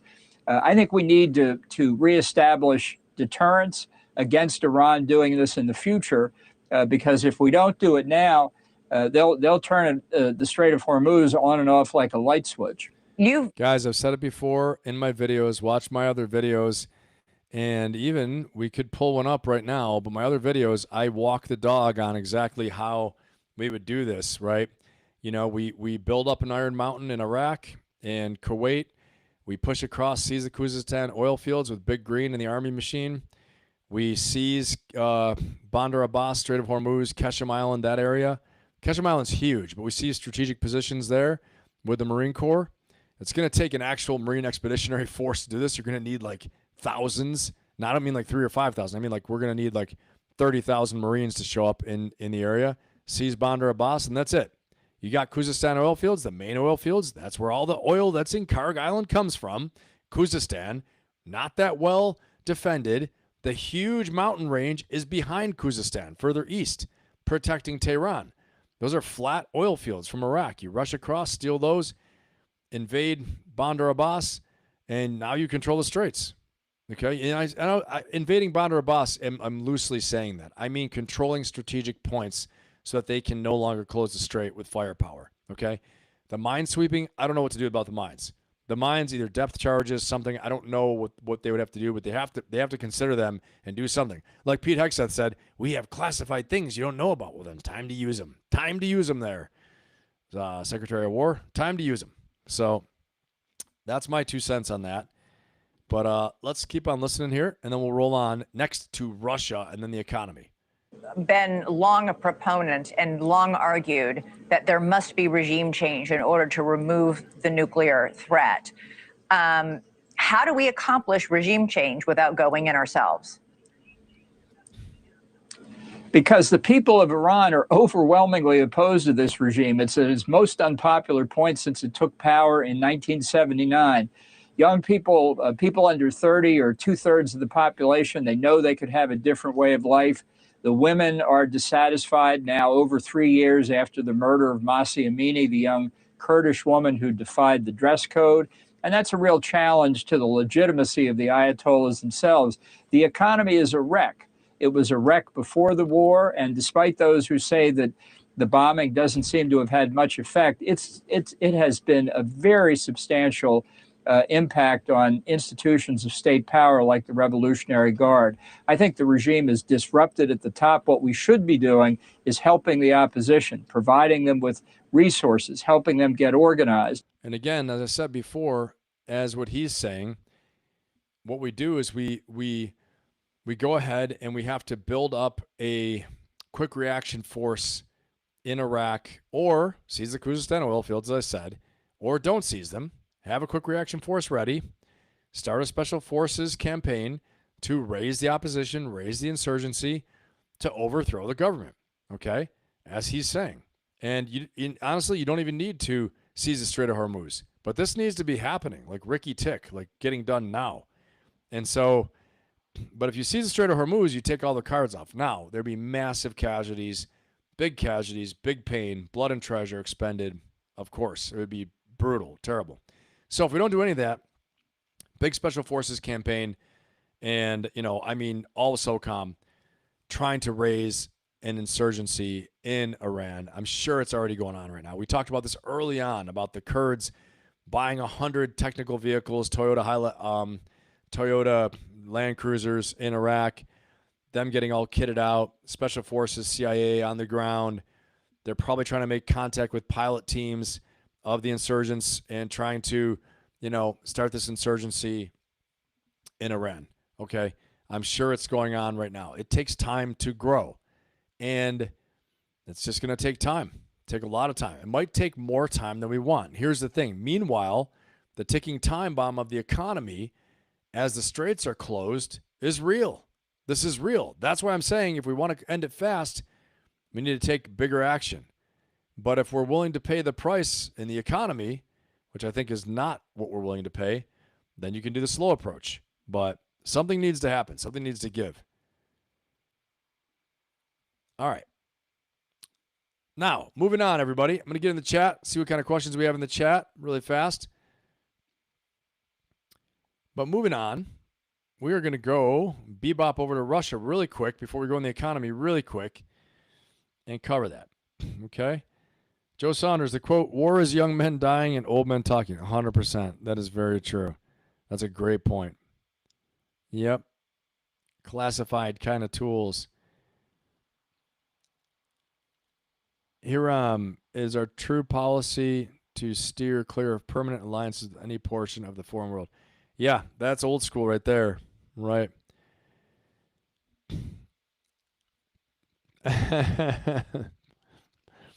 Insurgency on the insurgency. You think the Delta already on that? Yeah, I think so, Mech. I think they are. I think they're already. I think stuff's already happening, but it's interesting. True. That originally started from an insurgency from rebels. You know, beware old soldiers like me in a profession where young men die. Yep. I don't know about that. The troops that are sent over there are not coming back. That sounds like some theatrics. You know, I don't see any invasion plans right now. Or maybe they mean they're going to station them there, which I don't think is well. Okay, the Marines on expeditionary units will come back and they'll cycle in and out. If they were going to go to war, they would cycle them in for tours of duty, things like that. But I think that just sounds like some dramatics. You know, some dramatic things being said. All right, guys. So, as you know, big stuff has been happening with Russia, and we need to take a look at this, okay? Because it's very important. Again, we play the 3D chess match here, and this has been said in Russia. They're saying the unthinkable, what Putin fears, could actually be about to happen. Let's take a listen. Standing in front of the Russian State Duma, the leader of Russia's Communist Party just delivered an unprecedented warning. Revolution is coming. There are echoes of 1917 inside Russia right now as something big is breaking in the country. This is what Putin feared most.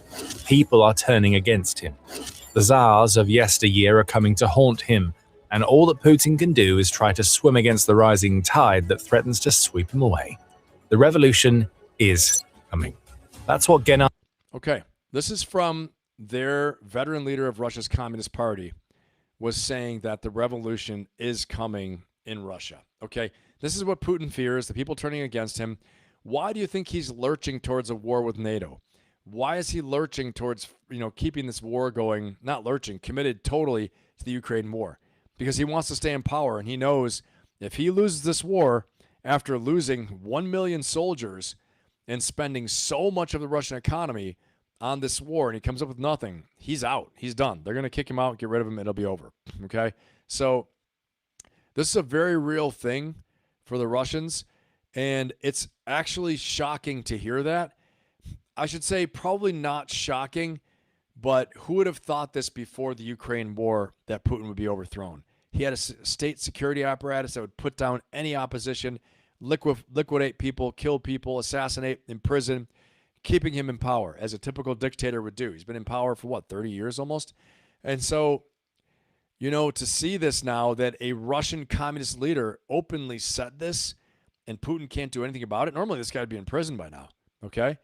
Just shows how weak and how encircled he is. Dangerous times. Why is this happening? Well, it's happening because the Ukrainians are kicking the crap out of Russia, okay? And well, maybe we need to take a look again at this, what was said at the White House, because it's confusing, right? It's very confusing. If the Ukrainians are kicking the crap out of them, why did President Trump say this? Do you think the war in Iran ends first or the war in Ukraine? Well, we talked more about the war in Ukraine, but he would like to be of help. I said, before you help me, I want to end your war. So we had a good talk. I've known him a long time. I think he was ready to make a deal a while ago. I think some people made it difficult for him to make a deal, but we talked more about Ukraine. But which war do you think ends first? That's an interesting question. Coming from you, that's very interesting. Which war would end first? I don't know. Maybe they're on a similar timetable. I think Ukraine, militarily, they're defeated, okay? Okay, we chalked this up to confusion. I know we did that. Fatigue and confusion we chalked this up to, okay? But maybe it wasn't. Maybe Putin convinced him Ukraine is defeated militarily on the phone. Maybe he came off the phone and got snowed. I don't know. But Ukraine's definitely not defeated militarily. Let's watch this clip.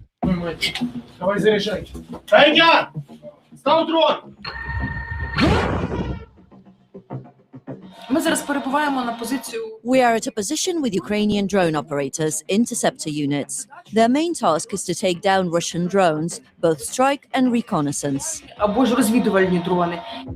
This is a control center for drone operators near the city of Kramatorsk in eastern Ukraine. Their main task is to intercept Russian drones before they reach the city. It's heading toward the town. Come on, here. Gain altitude, about 500 meters.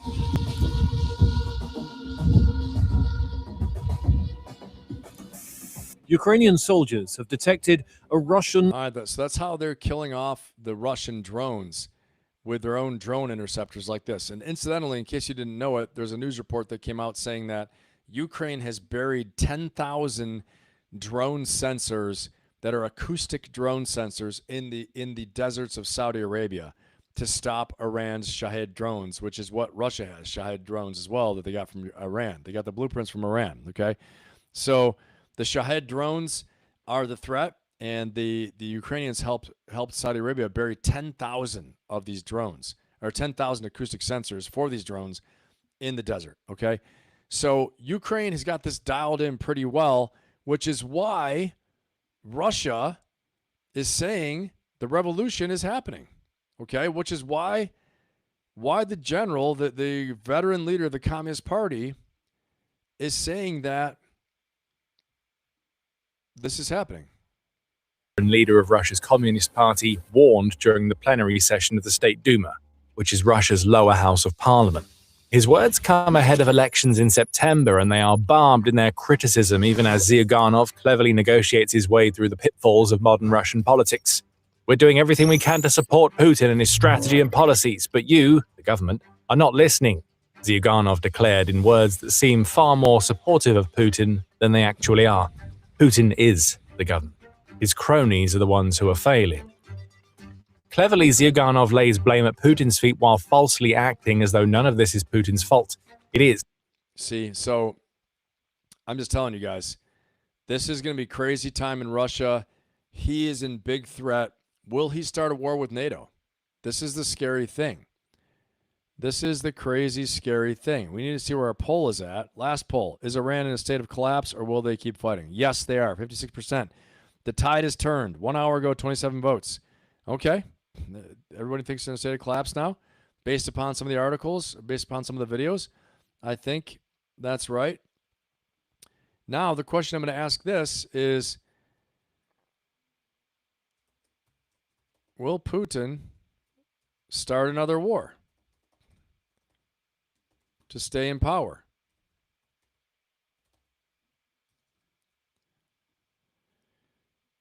Will Putin start another war to stay in power, guys? So answer your poll there. Answer the poll.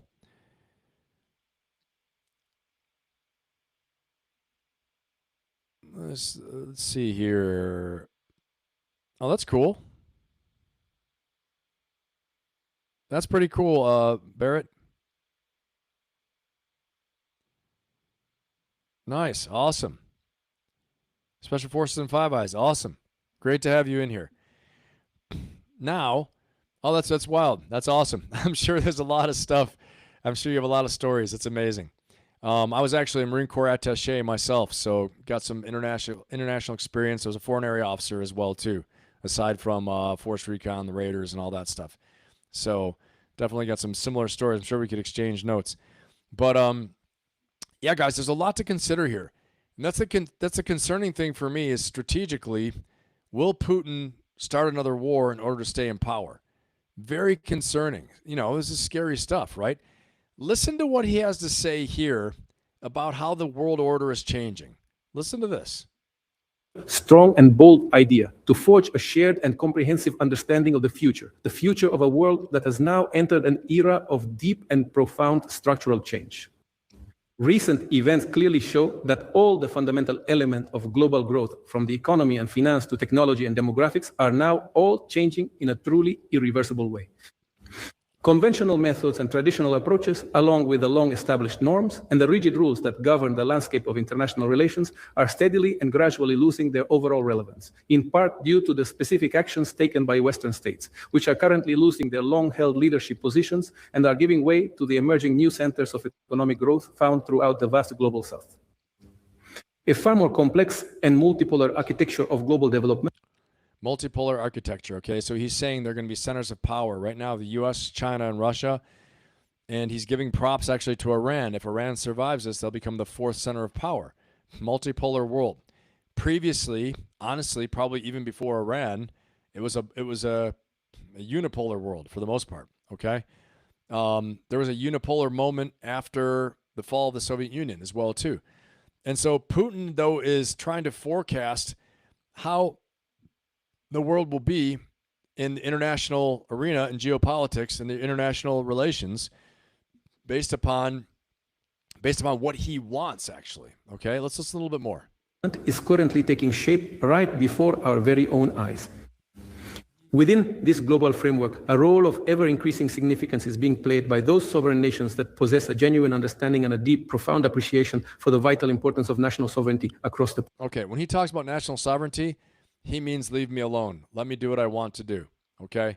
Non-interference, don't interfere. This is real politique. This is power politics speaking. I do what I can. It's a quote Thucydides, okay, from the Peloponnesian War. And Thucydides stated that the strong do what they can, the weak suffer what they must, okay? This is power politics in a nutshell, one sentence. Let me do what I can.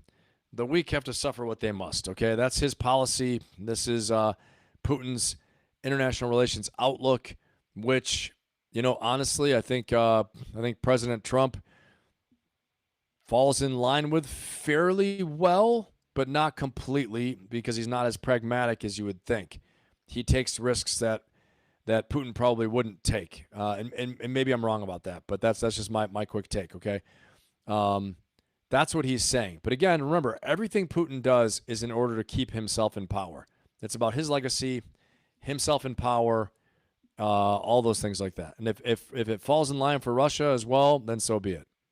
Political, economic, cultural, and social spheres of their existence, and who demonstrate the clear capacity to independently determine their own unique trajectory of development while relying firmly upon their own distinct values, internal resources, national priorities. This is a call to everyone to stop listening to the United States, bash on this current international order while it's being weakened through the different actions that are being taken, like the threat for Greenland, the attack to Iran, and Putin's basically calling on everybody, this is the time now to no longer listen to the U.S. Listen to me. Listen to me instead. That's really what he wants. Or leave me alone. Let me do what I want as I plan to attack Europe. Don't come and help. This is stupid. Right? I'll cut deals. I don't know. All these ideas come into mind, okay? So this is scary, though. This is actually scary stuff. Because if Putin starts another war, let me see where we're at the poll. If he starts a major war, yeah, 55% say yes, 45% no, okay? Smartest chat in YouTube here. Voting away, 11 votes. Guys, don't forget to like, subscribe, and share. Helps out the channel. Helps out the channel a lot. Appreciate it. Let's see who else is here. Cody Fisher, what's going on, man? Good to have you, brother. Awesome to have you here. Take me. Louis Chesney Polar, yeah. Take me to the brig. I want to see the real Marines. Yeah, you're right. You're right. He might start all he wants to, but. All right. Joe Saunders, I agree with you. I don't know, Cedric. I don't know. Remember, when they have a caged animal, a cornered animal, they're liable to do anything. It's crazy. Okay? So, all right, guys. So we know all the things that are going on out there as far as internationally. But now, really quick, we're going to take it home, and we're going to look at the domestic economy in the U.S. And we're going to take a look at all these shocks out there, all the things we're focusing on. How is this resulting in your life at home, the things that you're most concerned with if you're in the U.S., okay? I know we have some people that are not. But it's going to be impacting you as well, too. The Strait of Hormuz, all those things will impact you as well, global economy. So let's take a look at this. And first of all, we're going to take a look at a talk from Jamie Dimon, the CEO of JP Morgan, who talks about the economy and what's going on with it. Here we go. Haven't had the will yet to actually deal with it. And it's unfortunate because it can end up with a real problem, worse than it would otherwise have been. According to Jamie Dimon's annual letter to shareholders, he sees three major risks to the US market that are all converging at once. And what I took away from what the world's top banker has to say is he's not fear-mongering. He's not saying any of these problems are going to crash the market next week, but he is concerned that these three issues colliding at once will drastically pull down the probability of good market outcomes in the not too distant future. So in this video, let's talk through each of these warning signs, what Jamie has been saying recently, and how you as a long-term investor should be handling it all. And let's start with the issue that has been absolutely dominating all the headlines right now, and that is the situation in Iran. They have ballistic missiles that can go 3,000 miles, and they clearly are trying to develop nuclear capability. You got to look at that risk as being an enormous risk for mankind. Let's be real. The war in Iran has certainly dragged out. The politics of it is insane. The oil price is sky high, and people are suffering. And what's interesting about Jamie's take is he's not really talking about the politics of it. He's just talking about the risk. And right off the bat, he's framing this as a really significant event for the global economy. As we've seen, it is really not just something localized in one. Okay, so in a nutshell, Jamie Dimon is saying that this is a massive problem for the global economy. Okay, so it's something we have to really be concerned with and aware of, that the global economy is being impacted in an outsized way from Iran. Okay, so no doubt about it. He's backing up everything we already know and we've already said. Okay, so really quickly going through this though, I want to take a look at this. And the U.S. economy was shaky before the Iran war. Now it's in real trouble. This is from the Council on Foreign Relations. Okay, while the U.S. economy grew strongly in 2025, it's currently on shaky ground.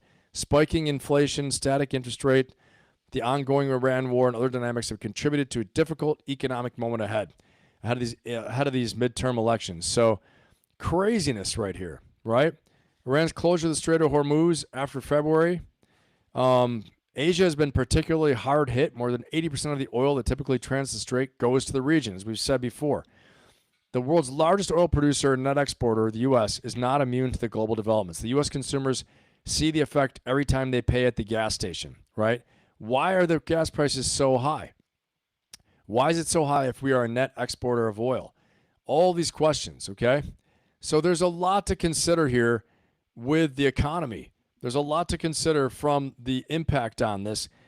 And the bottom line is this, okay, guys, that there is so much already to consider and so much that we have to take in that, as I'm saying on Warrior Wednesdays, you can feel like you are breaking. You can feel like you're absolutely freaking out. But the point is this, that you have to be able to understand what's happening in the world around you and still maintain your calm and your cool and not let it destroy you. If you need to make changes to everyday things, out at the pump, if you need to make adjustments, this is the time to make them, okay? You can't go on like nothing is happening, because it's right there. And we have some of our polls. It's right there. It's in your face that the change is happening at the pump and the price of goods, things like that. But just like we had in our polls, a lot of you think that Iran is going to collapse actually from all this. Okay. I think that was the majority. If it doesn't, we're going to be in for a longer strait closure, and we're going to look to see an impact the economy even further. Okay.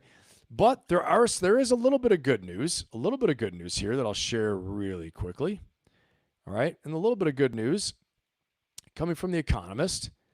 The Economist is saying that some of the numbers from the U.S. right now under the Trump administration is actually not that bad, okay, from what I can see. So let's scroll through this really fast. GDP grew. We had a little bit of growth per year in the fourth quarter, 0.7%. Inflation is 3%, a little bit high, but not crazy. Unemployment rate is 4.3%. S&P 500 is up 18% since he took office. Okay, that is as of, this was published and updated on the 30th So it's updated as of today because they're ahead over there, okay, in the UK. The war has disrupted energy markets, causing American petrol prices to rise. All right, market-based measures of inflation expectations are shooting up, and it's probably going to stoke further anger over the cost of living, is what they're saying. But if you look, you're seeing even today the stock market is up. It's still up compared to when Biden's term was going. All right, it's below what President Obama's second term was, but it's still on an upward trajectory. Okay, these are things that are good. This, not so good, because the greenback, the dollar, has plummeted since its peak for Trump's first inauguration, okay? Before his inauguration last year. Investors are worried about the drag of tariffs on growth. You can see down here the red line that the strength of the dollar has really plummeted a lot, okay? So this is because of confidence. This is because of confidence due to the war. And we're probably going to see more of that. Some people are saying it's the end of the petrodollar, which is going to be significant, where people no longer have confidence in the dollar because the U.S. can't protect the global economy based upon what's happening. Okay, and I've got some more things. Cryptocurrencies have suffered. We'll scroll through this. Inflation is not as high as it was before under Biden. So, but it is starting to tick up. As you can see, it dropped. It dropped during Biden's term, kept dropping, and now it looks like it's ticking up a little bit. Hopefully it does not. But just to give you guys some real data, some real numbers here, okay? GDP growth is not that great, not that bad. It's still above zero, which is good, okay? And so just some real-time numbers there from The Economist to take a look at. And let's get into this last article here about the K-shaped economy. Just what is a K-shaped economy, okay? When growth moves in two directions. All right, so we have what it actually means is that you have two different parts of the economy move in opposite directions at the same time, following a recession or downturn. One segment, the upper arm of the K, experiences an increase in wealth due to rising asset values or incomes. The lower arm faces increasing financial strain due to declining purchasing power. Guess who's on the lower arm? Okay, the people on the lower arm of the K are the people who are in jobs that are not in high demand, lower income earners. Guess who's on the upper arm? AI, tech, wealthy people, asset holders, okay? So they're still getting richer. The rich are getting richer. The poor are getting poorer. This is literally what it looks like, okay, for an example. So any questions, put them in the chat. Try to cover this really quickly so we're not here all night because I'm going to have to sign off soon. But I'm going to jump in the chat really quickly and see if you guys got anything for me. S&P is up because of Trump. Joe, you're probably right about that, for sure. Let's see. Only member of the royal family in the U.S. Airborne. How cool! Awesome. I believe banking institutions are more dangerous. The liberties, probably right in the long term.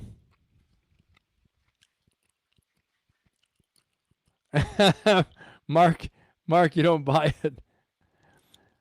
I'll let you guys sort it out. Awesome. I'm glad. Thanks, Lady Ann. Appreciate it.